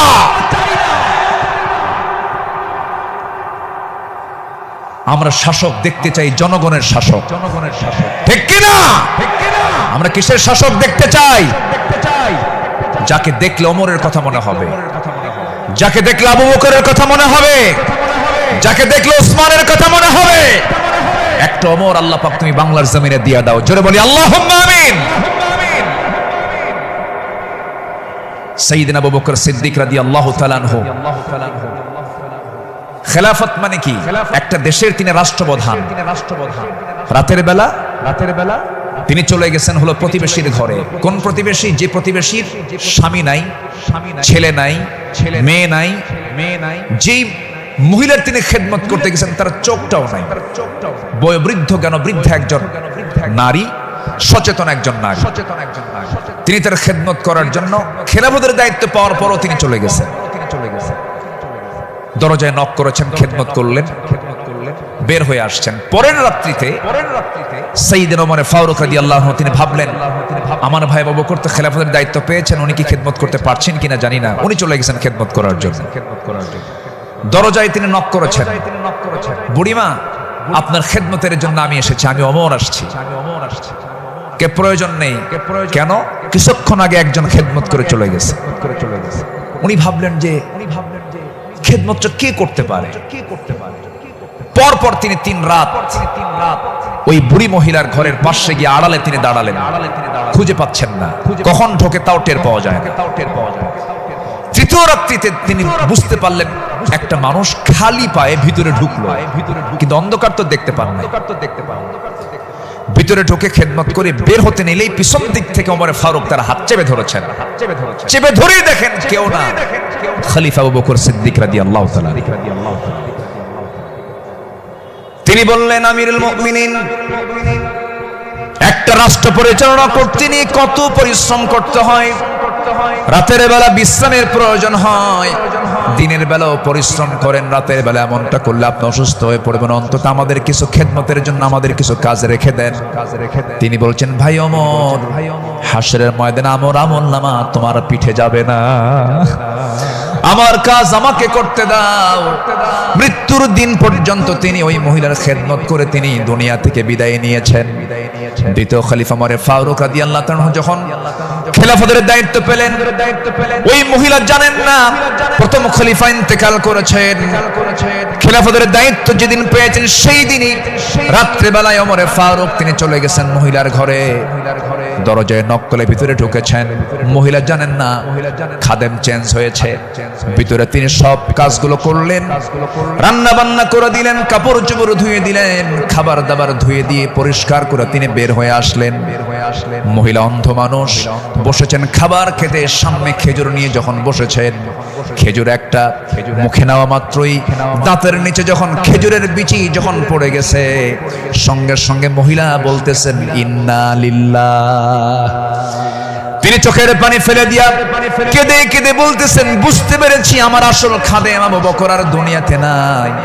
আমার আবু বকর যখন আমার খেদমত করতে আসতো, যখন সে খেজুরগুলো আমাকে ধুয়ে দিত, শুধু খেজুর শুধু ধুয়েই দিত না, খেজুরগুলো ধুয়ে ভিতরের যে বিচিগুলো আছে বিচিগুলো সরায় আমার সামনে রেখে দিত, যেন আমার খেতে কোনো কষ্ট না হয়। জোরে বলে সুবহানাল্লাহ, আর জোরে বলে সুবহানাল্লাহ। শাসক ছিলেন, শাসকের কাতারে থেকেও তারা নিরহংকারী হয়ে জনগণের সেবা করেছেন। আল্লাহু আকবার বলেন। সাইয়েদনা ওমর ফারুক রাদিয়াল্লাহু তাআলা আনহু, তিনি যেদিন শাসনভার তার কাছে আসে, তার কাঁধে যখন আসে, সেই দিন থেকে নিয়ে শুরু করে মৃত্যুর দিন পর্যন্ত কোন রাত তার পিঠটা তার বিছানার সঙ্গে লাগাতে দেননি। দিন দিন শুকায় যাচ্ছিলেন। বলা হলো আপনি শুকায় যাচ্ছেন কেন? তিনি বললেন কেঁদে কেঁদে, তোমরা আমাকে এমন দায়িত্ব দিয়েছো যে দায়িত্ব আমাকে স্বাস্থ্যহীন বানিয়ে দিয়েছে। পরকালীন জবাবদিহিতা, পরকালীন জবাবদিহিতার অনুভূতি ছাড়া একটা শাসক কখনো ভালো হতে পারে না। আসতে বলবেন না, জোরে বলুন ঠিক কিনা? অতএব সেই গদির সমস্যার সমাধানের জন্য আমরা চাই যোগ্য, সৎ, আল্লাহওয়ালা, কোরআন প্রেমিক একজন শাসক আমরা চাই। আল্লাহ কবুল করুন, আল্লাহ কবুল করুন। এই কথাটা কেন বললাম? কারণ এখন যে সরকারটা আছে এটা কি স্থায়ী না অস্থায়ী? এই জন্য আলোচনার মধ্যে এই ফাঁকে এই কথাটা একটু বলে ফেললাম। সম্মানিত ভাইয়েরা, আমার সময় তো ফুরে যাচ্ছে, আমাকে শেষ করতে হবে। শেষ কি করে দেব? আলোচনা চলুক, হুজুর মরুক, জি জোরে বলি ইনশাআল্লাহ। জি আল্লাহ কবুল করুন, জোরে বলি আমিন। নাম্বার 5, সকল দুর্নীতি এবং অন্যায়ের বিরুদ্ধে কঠোর অবস্থান। আমার নবীরও ছিল, সাহাবে কেরামদের মাঝে এই বিষয়ে তারা খুব সতর্ক থাকতেন। আল্লাহ রাব্বুল আলামিন বলেন, ওয়ালা তাকুলু আমওয়ালাকুম বাইনাকুম বিল বাতিলি ওয়া তুদলু বিহা ইলাল হুক্কামি লিতাকুলু ফারীকাম মিন আমওয়ালিন নাসি বিল ইসমি ওয়া আনতুম তা'লামুন। জোরে বলুন আল্লাহু আকবার। তোমরা নিজেদের মধ্যে পরস্পরের সম্পদ অন্যায়ভাবে গ্রাস করো না, তা বিচারকদের নিকট উপস্থাপন করো না, যাতে অন্যের সম্পদের কিছু অংশ পাপের মাধ্যমে গ্রাস করতে পারো, যদিও তোমরা জানো কার কথা। আসতে বলবেন না, কার কথা। আরেক জায়গায় বলছেন লা তাকুলু, তোমরা খেতে যেও না। কি খেতে যেও না? কুলু মিন তাইয়্যিবাত, পবিত্র খাবে, হারাম কিছু খাবে না। লা তাকুলুর রিবা আদআফা মুদাআফা আহাল্লাল্লাহুল বাইয়া ওয়া হারামান রিবা। বিভিন্ন জায়গাতে আল্লাহ পাক ক্লিয়ার কথা বলে দিয়েছেন। আমার বন্ধুগণ, সাহাবায়ে কেরাম দুর্নীতি কেমন করে বন্ধ করা যায়, অন্যের বিরুদ্ধে কেমন কঠোর হতে হয়, তা বাস্তব জীবনে তা দেখিয়ে দিয়েছেন। বাস্তব জীবনে আল্লাহ রাসূল তা বুঝিয়ে দিয়েছেন। বিচার কেমনে করতে হয়, বিচারের রায় কেমনে নামাতে হয়, তাও রাসূল শিখিয়ে দিয়েছেন। বিচার কি সবার জন্য সমান না সমান? আইন সবার জন্য, আইন সবার জন্য সমান। আমার নবীজি বসে আছেন, একটা বিচার আসলো। এক সম্ভ্রান্ত পরিবারের মহিলা, কন্যা সন্তান চুরি করে ধরা পড়েছে। রাসূল বললেন কোনো কথা নাই, হাত কাটো, হাত কেটে ফেলো। রাসূল অর্ডার দিলেন। আমার নবীর উপরে কথা বলার কোনো সাহস কারো নাই। ওই সম্ভ্রান্ত পরিবারের লোকজন এসে সাইয়েদনা ওমর ফারুককে বিভিন্ন কিছু বুঝায়া দিয়ে বলছেন, আপনি যদি রাসূলকে সুপারিশ করেন হয়তো রাসূল শুনতে পারেন। সাইয়েদনা ওমর ফারুক এসে আমার নবীর সামনে দাঁড়িয়ে বলছেন, ইয়া রাসূলুল্লাহ, যে মহিলার হাত কাটার অর্ডার দেওয়া হয়েছে সে তো সম্ভ্রান্ত পরিবারের, দেখুন তো কিছু করা যায় নাকি?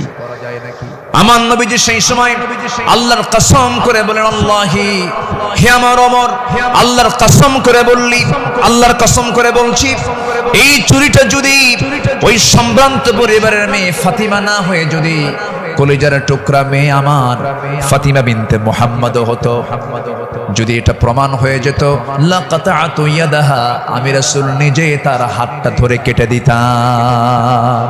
আল্লাহু আকবার। দুর্নীতির কোনো সুযোগ সেই সমাজে ছিল না, কারণ যারা বিচার করেছেন তারা ছিলেন হলো সৎ বিচারক। আমরা সৎ শাসক, সৎ বিচারক দেখতে চাই। আর সৎ শাসক এবং সৎ বিচারক সৃষ্টি তখনই হতে পারে যারা কোরআন সমাজে চায়। যারা সমাজে কি চায়? কোরআন চায়।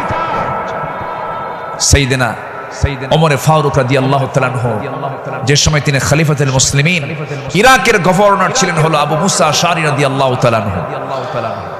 তিনি করলেন কি, তিনি একদিন মদিনায় এসে সাইয়েদনা ওমর ফারুক রাদিয়াল্লাহু আনহুর জন্য এবং তার স্ত্রী আতিকা রাদিয়াল্লাহু আনহার জন্য কিছু কাপড় চোপড় উপঢৌকন স্বরূপ নিয়ে আসলেন। নিয়ে এসে তার সামনে দাঁড়িয়ে বলছেন, আমিরুল মুমিনিন, আপনার জন্য এই যে আপনার জন্য কিছু কাপড় উপঢৌকন নিয়ে এসেছি। তিনি মুস্কি হাসি মারলেন, মুস্কি হাসি মেরে বললেন, আমার গভর্নর আবু মুসা আশআরী, তুমি আমার জন্য এই যে উপঢৌকন গুলো নিয়ে এসেছো, হাদিয়া নেওয়া সুন্নাত, হাদিয়া দেওয়া সুন্নাত, তাহাদু তাহাব্বু, ভালো কথা, এটা সাধারণ ব্যক্তিদের মাঝে হতে পারে, কিন্তু আমি শাসক, আমি যদি আজকে তোমার এই উপঢৌকন গ্রহণ করি ঘুষের পর্যায়েও যেতে পারে, আমি এটা গ্রহণ করব না। আল্লাহু আকবার বলেন। না গ্রহণ করে তার হাদিয়াটাকে, উপঢৌকনটাকে তিনি ফেরত দিয়েছেন। শাসকের কাতারে থেকে এমন উপঢৌকন নাও আমি জায়েজ মনে করি না, বললেন ওমর ফারুক রাদিয়াল্লাহু তাআলা। আল্লাহু আকবার, আল্লাহু আকবার।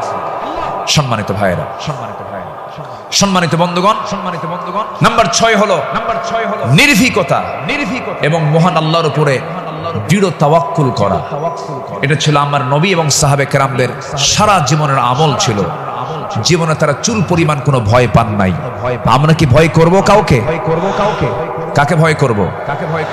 আল্লাহ ছাড়া কাউকে ভয় করা জায়েজ আছে? আল্লাহকে ছাড়া কাউকে ভয় করা কি জায়েজ আছে? আমার নবীজি কোন এক যুদ্ধের ময়দানে যাবেন, একটা গাছের নিচে তিনি শুয়ে পড়লেন। বাবলা গাছের ডালে তরবারি রেখে তিনি বিশ্রাম নিচ্ছিলেন। হঠাৎ করে এক বেদুইন এসে আমার নবীর সেই তলোয়ারটা তার হাতে তুলে নিয়ে বলতেছে, মুহাম্মদ, আমার হাতে তোমার জীবন, আমি তোমাকে এখন হত্যা করতে পারি। এই কথা বলা মাত্রই বলতেছে, এখন তোমাকে কে বাঁচাবে? বেদুইন বলছে, তোমাকে এখন কে বাঁচাবে মুহাম্মদ? আমার নবীজি বলেন, আমাকে বাঁচাবেন আমার আল্লাহ, আমাকে বাঁচাবেন আমার আল্লাহ, আমাকে বাঁচাবেন আমার আল্লাহ। 3 বার রাসূল যখন বললেন, ওই বেদুইনের হাত থেকে তরবারি থরথর করে পড়ে গেল। আমার নবীজি দৌড় মেরে গিয়ে সেই তরবারি হাতে নিয়ে বললেন, বেদুইন, এখন তোমাকে বাঁচাবে কে? আমি তো আল্লাহর কাছে আশ্রয় নিয়েছি, আল্লাহ আমাকে বাঁচাবে, এখন তোমাকে কে বাঁচাবে? বেদুইন তার চোখের পানি আটকাতে না পেরে আমার নবীর সামনে দাঁড়িয়ে বলছে, আপনি সত্যি আল্লাহর রাসূল, আপনি আমাকে পড়িয়ে দেন লা ইলাহা ইল্লাল্লাহ, ফাইদা আযামতা ফাতাওয়াক্কাল আলাল্লাহ ওয়া কাফা বিল্লাহি ওয়াকিলা, ইন্নাল্লাহা ইউহিব্বুল মুতাওয়াক্কিলিন, ওয়া মান ইয়াতাওয়াক্কাল আলাল্লাহ ফাহুয়া হাসবুহ। যে ব্যক্তি আল্লাহর প্রতি তাওয়াক্কুল করবে, আল্লাহ তার জন্য যথেষ্ট হয়ে যান। আমাদের ভরসা রাশিয়া নয়, আমেরিকা নয়, ইন্ডিয়া নয়, চায়না নয়, আমাদের কারো প্রতি ভরসা করার দরকার না। আমাদের ভরসা কে? আসতে বলবেন না, তিনি কে?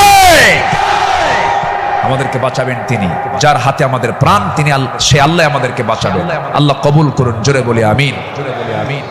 ইসলাম গ্রহণ করেছেন 40 নম্বরে, 41 নম্বরে সাইয়েদনা ওমর ফারুক রাদিয়াল্লাহু তাআলা আনহু ইসলাম কবুল করেই রাসূলের সামনে তরবারি রাসূলের পায়ের কাছে রেখে বললেন, ইয়া রাসূলুল্লাহ, আমাদের মুসলমানদের সংখ্যা কত?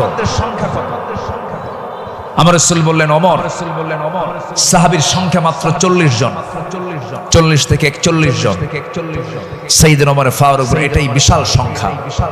আজকে আমরা কাবার চত্বরে গিয়ে প্রকাশ্যে ঘোষণা করব লা ইলাহা। কোন সাহাবী বললেন? বলেন কোন সাহাবী? আজকে তো এক সাহাবীর ইতিহাসটা একটু বেশি টানলাম, প্রসঙ্গটা চলে আসলো। তিনি বলে ফেললেন, কি পরিমাণ সাহস হতে পারে, সাহসের পিরামিড। সাইয়েদনা ওমর ফারুক গিয়ে প্রকাশ্য রূপে সামনে ঘোষণা করলেন, কে আছো আমার সামনে আসো, লা ইলাহা। তরবারি হাতে, দৃপ্ত পদক্ষেপে, আল্লাহু আকবার ধ্বনিতে মুখরিত করে আকাশ বাতাস সামনের দিকে যেতে লাগলেন। আবু জেহেলরা হতভম্ব হলো। আবু জেহেল মনে মনে ভাবলো, পাঠালাম কি জন্য, আর হয়ে গেল কি?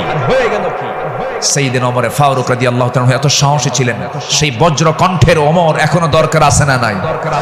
সেই বজ্র কণ্ঠের ওমর এখনো দরকার আছে না নাই? নতুন বাংলাদেশ তৈরি করার জন্য ওমর প্রয়োজন, আবু বকর প্রয়োজন।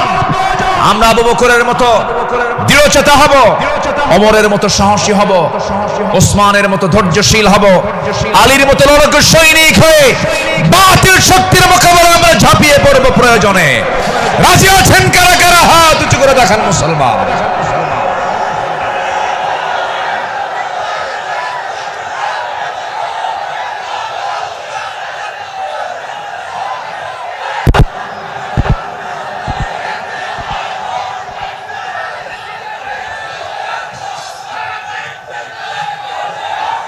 আল্লাহ কবুল করুন, জোরে বলে আমিন, আরো জোরে আমিন।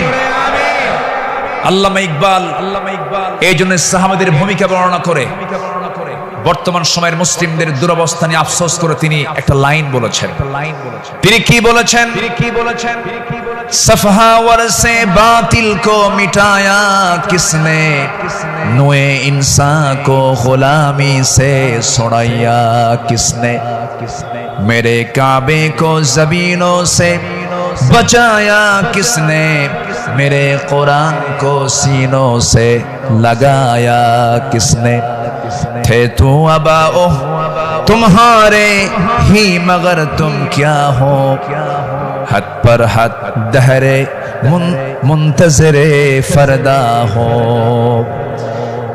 কবি বিশ্ব কবি আল্লামা ইকবাল তিনি বলছেন, যারা এসব অসার বাতিল দূর করেছে জগৎ হতে, ছাড়িয়েছে মানব কুলে দাস গোলামীর কবল হতে, কাবা ঘরে সেজদা করার জাগলো প্রথা যাদের সাথে, বুকে কোরআন ধারণ করা শিখল জগৎ যারা হাতে, তারা তোদের পূর্বপুরুষ আর আজকে তোমাদেরকে হে ইন্তজারি করছে বসে হাতের উপর হাতটি রেখে। আফসোস করে তিনি বলছেন, সাহাবীরা কি করে গেলেন আর তোমরা কি করছো? তোমরা এক একটা ওমর হয়ে যাও, এক একটা আবু বকর হয়ে যাও, জান্নাত পাওয়ার জন্য সাহাবীদের অনুসরণটাই তোমার জন্য যথেষ্ট হয়ে যাবে। জোরে বলি সুবহানাল্লাহ। নাম্বার 7 হলো নিজ দায়িত্বের ভারে অস্থির চিত্ততা নিয়ে আমার রাসূল চলতেন, সাহাবে কেরামও চলতেন। আমার নবীজি বিদায় হজের ভাষণের দিন আমার নবীজি কেঁদে অস্থির হয়ে যাচ্ছিলেন। সাহাবে কেরামকে লক্ষ্য করে বলছেন, ওয়া আনতুম তুসআলুনা আন্নী ফামা আনতুম কাইলুন, আমার ব্যাপারে প্রশ্ন করা হলে তোমরা কি বলবে? সাহাবীরা বললেন, নাশহাদু আন্নাকা ক্বাদ বাল্লাগতা ওয়া আদাইতা ওয়া নাসাহতা, আমরা সাক্ষ্য দেব আপনি দায়িত্ব পালন করেছেন, আপনি উপদেশ দিয়েছেন। এই কথা শুনে আমার নবীজি শাহাদাত আঙ্গুলে উঁচু করে আকাশের দিকে লক্ষ্য করে আল্লাহকে বলছেন, আল্লাহুম্মা শাহাদ, আল্লাহুম্মা শাহাদ, আল্লাহুম্মা শাহাদ। আল্লাহ তুমি সাক্ষী থাকো, আল্লাহ তুমি সাক্ষী থাকো, আমার সাহাবীরা আমার পক্ষে কথা বলছে। আল্লাহু আকবার, আল্লাহু আকবার। নিজের দায়িত্ব নিয়ে রাসূল খুব অস্থির চিত্ততা প্রকাশ করতেন মাঝে মাঝে। আমার বন্ধুগণ, আমার নবীজি মাঝে মাঝে এত পরিমাণ কাঁদতেন, কান্নার পরিমাণ এত হতো, আমার নবীজি যখন সেজদায় পড়ে যেতেন, নাসাই শরীফের হাদিস এসেছে, পানি গরম হলে পরে টকবক যেমন আওয়াজ হয়, ফুটন্ত পানি যেমন টকবক টকবক আওয়াজ করে, আমার নবজি সেজদার সময় এত পরিমাণ কাঁদতেন। আমার নবজির সেজদার সময় যে মুখ থেকে কান্নার আওয়াজটা বের হতো টকবক করা পানির মতো, এত কাঁদতেন তিনি। কেন কাঁদতেন? কি জন্য কাঁদতেন? তিনি শুধু চেয়েছেন, ও আল্লাহ, আমার উম্মতকে তুমি জাহান্নাম দিবা না, আমার উম্মতকে তুমি জান্নাত দিবা। তিনি তার নিজের জন্য বেশি কেঁদেছেন না, উম্মতের জন্য বেশি কেঁদেছেন, উম্মতের জন্য বেশি কেঁদেছেন। আমার বন্ধুগণ, এই জন্য এই পৃথিবীতে সবচাইতে বেশি ভালোবাসবে এক নাম্বার কাকে বলেন? আসতে বলবেন না কাকে? নাম্বার 2 হচ্ছে মুহাম্মদ সাল্লাল্লাহু আলাইহি ওয়াসাল্লামকে আমরা ভালোবাসবো। তিনিও ভালোবেসেছেন। আমার ভাইয়েরা, আমার বন্ধুগণ, নাম্বার 8 হলো আদর্শ নেতৃত্বের অনুতুলনীয় আলোকচ্ছটাই সাহাবে কেরাম। সাহাবে কেরামকে আল্লাহ রাব্বুল আলামিন অনেক সম্মান দান করেছেন। লাকাদ আরসালনা রুসুলানা বিল বাইয়িনাতি ওয়া আনজালনা মাআহুমুল কিতাবা ওয়াল মিজানা লিয়াকুমান নাসু বিল কিসত। জোরে বলুন আল্লাহু আকবার। আমার বন্ধুগণ, সময় যেহেতু কম, শেষের দিকে আস্তে আস্তে চলে যাচ্ছি। নাম্বার 9 হলো তাকওয়ার উজ্জ্বল দৃষ্টান্ত ছিলেন আমার নবী এবং সাহাবে কেরাম। লাকিনিল্লাযীনা তাকাও রাব্বাহুম লাহুম জান্নাতুন তাজরি মিন তাহতিহাল আনহার আল-আনহারু খালিদিনা ফিহা নুজুলাম মিন ইনদিল্লাহ ওয়ামা ইনদাল্লাহি খায়রুল লিল আবরার। জোরে বলুন আল্লাহু আকবার। যারা নিজেদের প্রতিপালককে ভয় করে চলেন তাদের জন্য আছে এমন সব উদ্যান, এমন সব জান্নাত যারা তলদেশ দিয়ে নহর প্রবাহিত। আল্লাহর পক্ষ থেকে অতিথিয়তা স্বরূপ তারা সর্বদা সেখানে থাকবে। আল্লাহর নিকট যা কিছু আছে পুণ্যবানদের জন্য তাই হলো শ্রেষ্ঠ। জোরে বলি সুবহানাল্লাহ। তাকওয়া কাকে বলে সাহাবে কেরাম শিখিয়েছেন।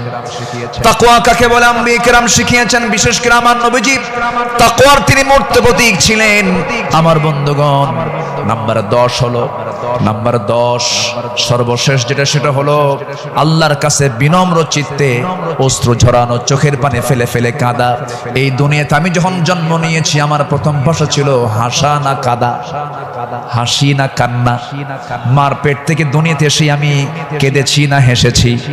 কেঁদেছি। মূলত এই জায়গাটা হলো, এই দুনিয়াটা হলো কান্নাকাটি করার জায়গা। হাসির জায়গা হলো জান্নাত, আনন্দের জায়গা হলো জান্নাত। জান্নাতে গিয়ে বান্দার জীবনের সমস্ত আনন্দ সেই জান্নাতি সে ভোগ করবে। হুজিবাতুল জান্নাতু বিল মাকারিহ হুজিবাতুন নারু বিশ শাহাওয়াত। আমার বন্ধুগণ, আমার নবী যখন কাঁদতেন, অস্থির হয়ে যেতেন, তার চোখের কোনা বেয়ে বেয়ে টপ টপ করে পানি পড়তো, দাড়িগুলো ভিজে যেত, কপাল ফুলে যেত, হাঁটুগুলো ফুলে যেত। ঘন্টার পরে ঘন্টা সেজদায় পড়ে কেঁদেছেন, কারণ আল্লাহ পাক তার শানে বলেছেন, ওয়া মিনাল লাইলি ফাতাহাজ্জাদ বিহি নাফিলাতাল লাক আসা আন ইয়াবআসাকা রাব্বুকা মাকামান মাহমুদা। জোরে বলুন আল্লাহু আকবার। আরেক জায়গায় বলছেন, ওয়াল্লাযীনা ইয়াবিতুনা লিরাব্বিহিম সুজদান ওয়া কিয়ামা ওয়াল্লাযীনা ইয়াকুলুনা রাব্বানা ইসরিফ আন্না আযাবা জাহান্নাম ইন্না আযাবাহা কানা গরামান ইন্নাহা সাআত মুস্তাকাররাও ওয়া মুকামা। আল্লাহর যারা বান্দা হবে, রাত গভীর হয়ে যাবে, সবাই ঘুমের সাগরে হাবুডুবু খাবে, কিন্তু আল্লাহর পছন্দের বান্দা যারা, তারা তো জানেই আল্লাহ সব সময় প্রথম আকাশে আসেন না।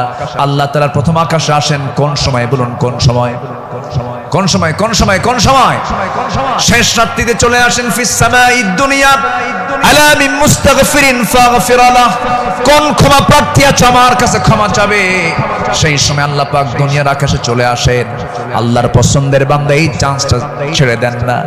শেষ রাত্রে উঠে চোখের পানি ফেলে শিশুর মতো যারা কান্দাকাটি করবে, আল্লাহর কাছে যারা রোনাজারি করবে, আপনি কি জানেন 7 সমুদ্রের পানি দিয়ে জাহান্নাম নিভতে পারে না, কিন্তু বান্দা যদি আল্লাহর ভয়ে 1 ফোঁটা চোখের পানি ফেলতে পারে, 1 ফোঁটা চোখের পানি 7টা জাহান্নামকে নিভাইয়া দিতে পারে। আমরা কাঁদবো কার কাছে?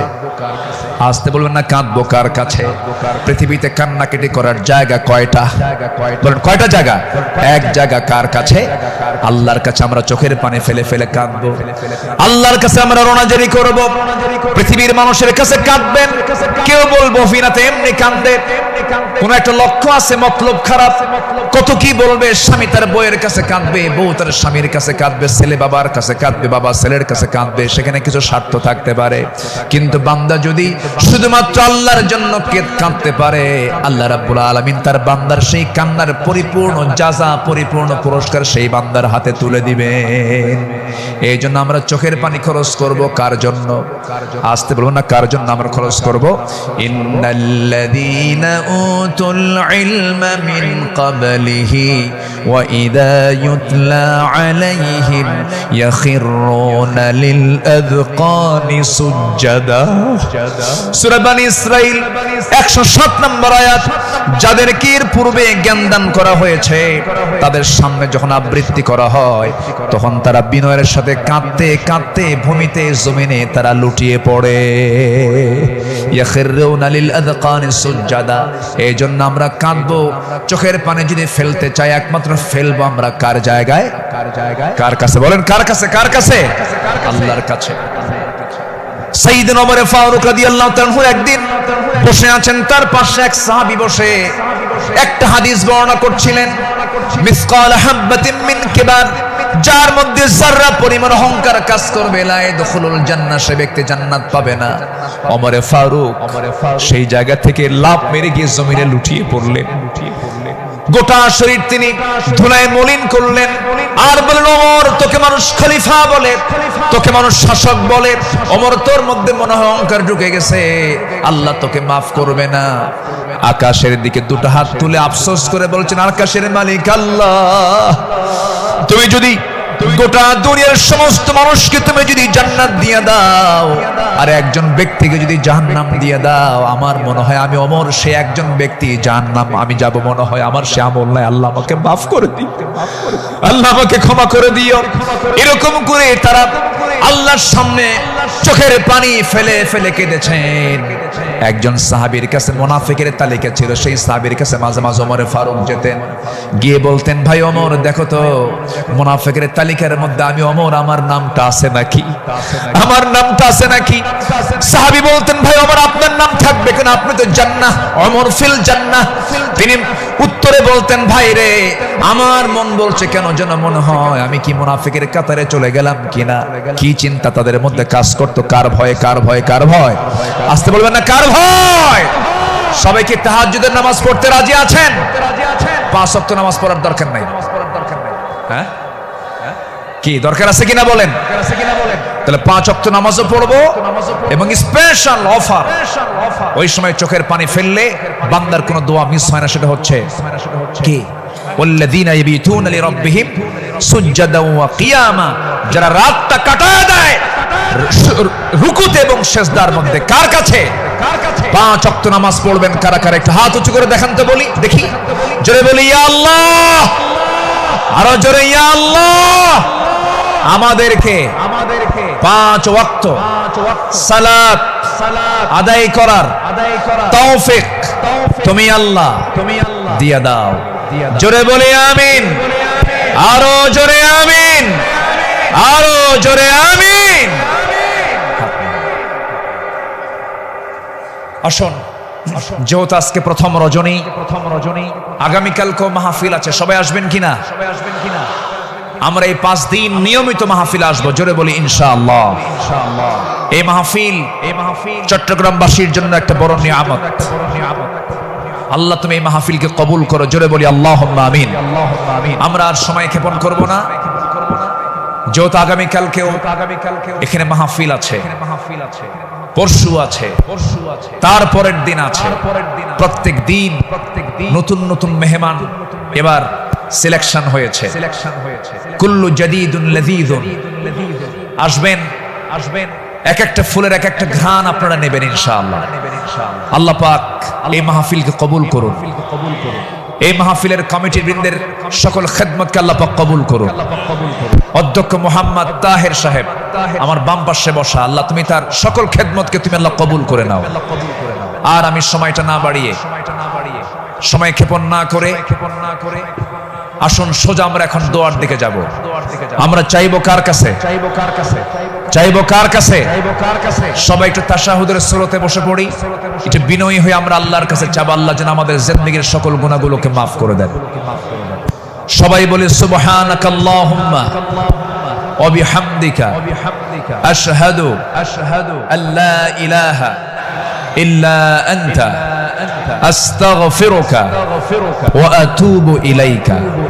চিৎকার মেরে বলি ইয়া আল্লাহ, আমার জীবনের সাগীরা কবীরা, ছোট বড় সব গুনাহ তুমি আল্লাহ, জোরে বলুন ইয়া রাব্বাল আলামিন। রব্বানা যালামনা أنفسنا وإن لم تغفر لنا وترحمنا لنكونن من الخاسرين ربنا لا تزغ قلوبنا بعد إذ هديتنا وهب لنا من لدنك رحمة إنك أنت الوهاب। আয় আল্লাহ তাআলা, সন্ধ্যা থেকে শুরু করে নিয়ে 10টা পর্যন্ত দীর্ঘ সময় ধরে তোমার কালামের একটা আয়াতকে সামনে রেখে তোমার পছন্দের গোলাম আমাদের পয়গম্বর রাসূলের জীবন থেকে, তোমার পছন্দের বান্দা সাহাবে কেরামদের জীবন থেকে কিছু আলোচনা করেছি। তোমার কালাম থেকে কিছু কথা বলে শেষ সময়ে তোমার শহীদ দরবারে কাঙ্গাল ফিকারের মতো দুটো হাত পেতেছি আল্লাহ। আয় আল্লাহ তাআলা, চট্টগ্রামের এই প্যারেড ময়দান তুমি আল্লাহ বান্দাদের দিকে তাকায় দেখো, ভিক্ষুকের মতো হাত পেতে আছে রে আল্লাহ। গুনার দিকে নজর দিও না, বান্দা মনে করে তামাম জিন্দেগীর সমস্ত গুনাহগুলোকে মাফ করে দাও। আয় আল্লাহ তাআলা, দুটো হাত যখন তুলে রাখি দুজন মানুষের কথা বেশি বেশি মনে পড়ে যায় রে। আমাদের মাঝ থেকে যাদের জনম দুঃখিনী মা, জনম দুঃখী বাপজান যারা দুনিয়া থেকে বিদায় নিল, জিন্দেগীর গুনাহগুলো মাফ করে দাও, কবরগুলোকে জান্নাতের টুকরা বানায়া দাও। অনেক আলোচনা শেষ করি, বাড়ি ফিরে যাব রে। সব দেখবো, ছেলে দেখবো, মেয়ে দেখবো, স্ত্রী দেখবো, সন্তানদের দেখবো, আত্মীয় স্বজন দেখবো, কিন্তু মার দিকে তাকায় দেখতে চাবো, কিন্তু মার ঘরে মা নাই, মা কবরে চলে গেছে। বাবা নাই, বাবা কবরবাসী হয়েছেন রে। গোটা পৃথিবীর সব খবর ঘরের কোণে বসে সব দেখা যায়, জানা যায়, শোনা যায়, কিন্তু ঘরের কোণে মা, কবরে মা শুয়ে আছেন, তার কোনো খবর দুনিয়াবাসীর কাছে থাকে না রে আল্লাহ। সে আব্বা আম্মা যারা চলে গেল, জিন্দেগীর গুনাহগুলো মাফ করে দাও, কবরগুলোকে জান্নাতের টুকরা বানায়া দাও। ও আল্লাহ, এমন বান্দা আমার সঙ্গে হাত তুলতে পারেন, নিজের হাতে নিজের মাকে দাফন করেছেন, নিজের বাপকে নিজে হাতে কবর নিয়ে কবরে শোয়া দিয়েছেন রে। সে আব্বা আম্মা যারা চলে গেছে, কবরের সমস্ত আযাবকে মাফ করে দিয়া কবরগুলোকে জান্নাতের বাগান বানায়া দাও। আব্বা আম্মার জন্য কি দোয়া তাও শিখিয়ে দিয়েছো, হাত একটু উঁচু করে আল্লাহর শেখানো দোয়া পড়ে আওয়াজ দিয়ে দিয়ে আমার সঙ্গে ঠোঁট মিলায়া সবাই আকাশ বাতাস মুখরিত করে সবাই আমার সঙ্গে ঠোঁট মিলায়া বলুন, রব্বিরহামহুমা কামা রব্বায়ানি সগীরা, রব্বিরহামহুমা কামা ربياني صغيرا رب ارحمهما كما ربياني صغيرا আয় আল্লাহ তাআলা বিশেষ করে এই মাহফিলের আয়োজন যারা করলেন, শোনার জন্য দূর দূরান্ত থেকে যারা আসলেন, বিনিময়ে কিয়ামতের কঠিন ময়দান যেদিন কেউ কাউকে চিনবে না, এমনকি মা সন্তানকে পর্যন্ত স্বীকার করে বসবে, যেদিন মানুষ কাঁদতে কাঁদতে চোখের পানিগুলো ফুরে যাবে, চোখ থেকে রক্ত বের হওয়া শুরু হয়ে যাবে, সেই কঠিন মুসিবতের দিন এই মাহফিল সবার জন্য নাজাতের মাধ্যম তুমি আল্লাহ বানায়া দিও। ও আল্লাহ, ইসলামী সমাজ কল্যাণ পরিষদ চট্টগ্রামের সঙ্গে যারা শুরু থেকে ছিলেন, আজকে তারা দুনিয়াতে অনেকেই নাই, মেহেরবানি করে তাদের কবরগুলোকে জান্নাতের টুকরা বানায়া দাও। আয় আল্লাহ তাআলা, তোমার বান্দাগুলো দুটি হাত ভিক্ষুকের মতো পেতে আছে, তুমি আল্লাহ ভালো করে জানো, তুমি তো অন্তর্যামী আল্লাহ, তোমার বান্দাদের মনের বাসনা কি তুমি আল্লাহ ভালো করে জানো, যার যা চাওয়া তুমি আল্লাহ পাওয়া করে দিও। রোগাক্রান্ত থেকে রোগ মুক্ত করো, ঋণগ্রস্ত থেকে ঋণ মুক্ত হওয়ার তৌফিক দিয়া দাও, ব্যবসায়ী ঘাটতি ব্যবসায়ী তুমি আল্লাহ বরকত দিয়া দাও, পরিবারে অশান্তি তুমি আল্লাহ শান্তি দিয়া দাও, যার যে সমস্যাগুলো আছে মেহেরবানি করে তুমি আল্লাহ সমাধান করে দাও। লা তাদা লানা যামবান ইল্লা গফরতাহ ওয়ালা হাম্মান ইল্লা ফাররাজতাহ ওয়ালা দাইনান ইল্লা কাদাইতাহ ওয়ালা মারিদান ইল্লা শাফাইতাহ ওয়ালা হাজাতাম মিন হাওয়াইজিদ দুনিয়া ওয়াল আখিরাহ। আয় আল্লাহ তাআলা, এমন সময় হাত তুলেছি 180 কোটি মুসলমানের দুনিয়ায় মুসলমানদের পায়ের তলায় মাটি নাই। আয় আল্লাহ তাআলা, 180 কোটি মুসলমানের জন্য একটা ওমর দারুণ দরকার, আল্লাহ মেহেরবানি করে মুসলিম উম্মার জন্য একটা ওমর তুমি আল্লাহ দুনিয়াতে পাঠায়া দাও। মুসলমানদের বাইতুল আকসা তুমি আল্লাহ মুসলমানদের হাতে তুলে দাও। সিরিয়াকে যেমন জুলুম মুক্ত করেছো, ফিলিস্তিনকে তুমি আল্লাহ ইহুদি মুক্ত করে দাও। আয় আল্লাহ তাআলা, তোমার দরবারে প্রার্থনা করছি, বেঁচে থাকলে এই চেয়ারে বসে যিনি কথা বলতেন সেই পাখিটাকে আমরা হারিয়ে ফেলেছি। আল্লাহ, তোমার দরবারে ফরিয়াদ করি, এই পাখিটা আয় আল্লাহ তাআলা, এই কোরআনের পাখির কবরটাকে তুমি আল্লাহ জান্নাতের টুকরা বানায়া দাও। ও আল্লাহ, তার জালালিতের স্বপ্ন এই জমিনে কোরআনের রাজ কায়েম হবে, এমন দৃশ্য দেখার তৌফিক তুমি আল্লাহ আমাদের সবাইকে দিয়া দাও। ও আল্লাহ, এই মঞ্চে কথা বলেছেন অনেকে আজকে দুনিয়াতে নাই, যারা দুনিয়া থেকে বিদায় নিয়েছেন কবরগুলোকে জান্নাতের টুকরা বানায় দিও। আয় আল্লাহ তাআলা, দুনিয়া থেকে কোন দিন বিদায় নেব জানি না, তবে যেদিন মরবরে টান মেরে ঘর থেকে বের করে দেবে, জীবনের শেষ গোসলটা হয়ে যাবে, মরা মুখ সব দেখে দেখে চলে যাবে, আত্মীয় স্বজন দিয়ে ঘর বাড়ি ভরে যাবে রে ভাই, চোখের পানি ফেলে ফেলে কাঁদবি, বউটা বলবি স্বামী আমার কোথায় চলে গেলে, এই যে সংসারের চাবিটা কার হাতে দেব? সন্তানগুলো কাঁদতে কাঁদতে গলা ভেঙে যাবে, অস্থির হয়ে পড়বে, অজ্ঞান হয়ে যাবে, সব টেনে হেঁচড়ে আমাকে ঘর থেকে জীবনের শেষবারের মতো বিদায় দিয়ে দেবে রে, জীবনের শেষ গোসলটা করায় দেবে। সেলাইওয়ালা কাপড় চোপড় গুলো ছিল সব কেচে দিয়ে কেটে কেটে খুলে খুলে নেবে, সমস্ত কাপড়গুলো অচল হয়ে যাবে রে। বাজার থেকে কম দামি সাদা কাপড় নিয়ে আসবে, সেলাই নাই, পকেট নাই, বুতাম নাই, দেহের মধ্যে ঢুকায় দিয়া মাথায় বাঁধন, পায়ে বাঁধন দিয়া দেবে রে। টেনে হেঁচড়ে জানাজায় নিয়ে যাবে, জানাজা শেষ হয়ে যাবে, মরা মুখ সব একটা বারের মতো দেখে নেবে, টেনে হেঁচড়ে কবরের দিকে নিয়ে চলে যাবে, কবরে রেখে সব চলে আসবে। দিন শেষে বন্ধু আমার কেউ না, তুমি আল্লাহ, তুমি ছাড়া। ওই কবরে রেখে আসবি রে, 24 ঘন্টা যাবে না, মাথার চুলের পতন ঘটে যাবে, চুলগুলো খসে খসে পড়বে, যে তেলে যেই চুলে এত তেল দিলাম, এত সাবান দিলাম, এত শ্যাম্পু দিলাম, চুল শেষ 24 ঘন্টায়। 3 দিনের মাথায় চামড়াগুলো গলে গলে পোকার পেটের খাবার হয়ে যাবে রে। মাত্র 7 দিন লাগবে না, পেটের নাড়ি বুড়ি সব চোখ মুখ কান নাক দিয়ে বের হওয়া শুরু হয়ে যাবে। কি ভূতকে মাকার চেহারা হয়ে যাবে। মাত্র 3টা মাস। যদি কেউ কবর খনন করে দেখতে যায়, কয়েকটা হাড্ডি ছাড়া কিছুই খুঁজে পাওয়া যাবে না রে আল্লাহ।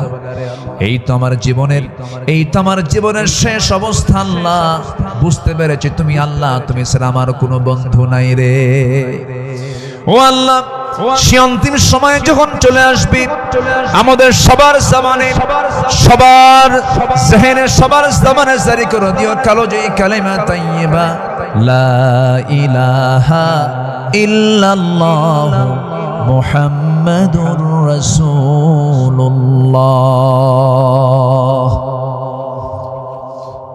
আসসালাম।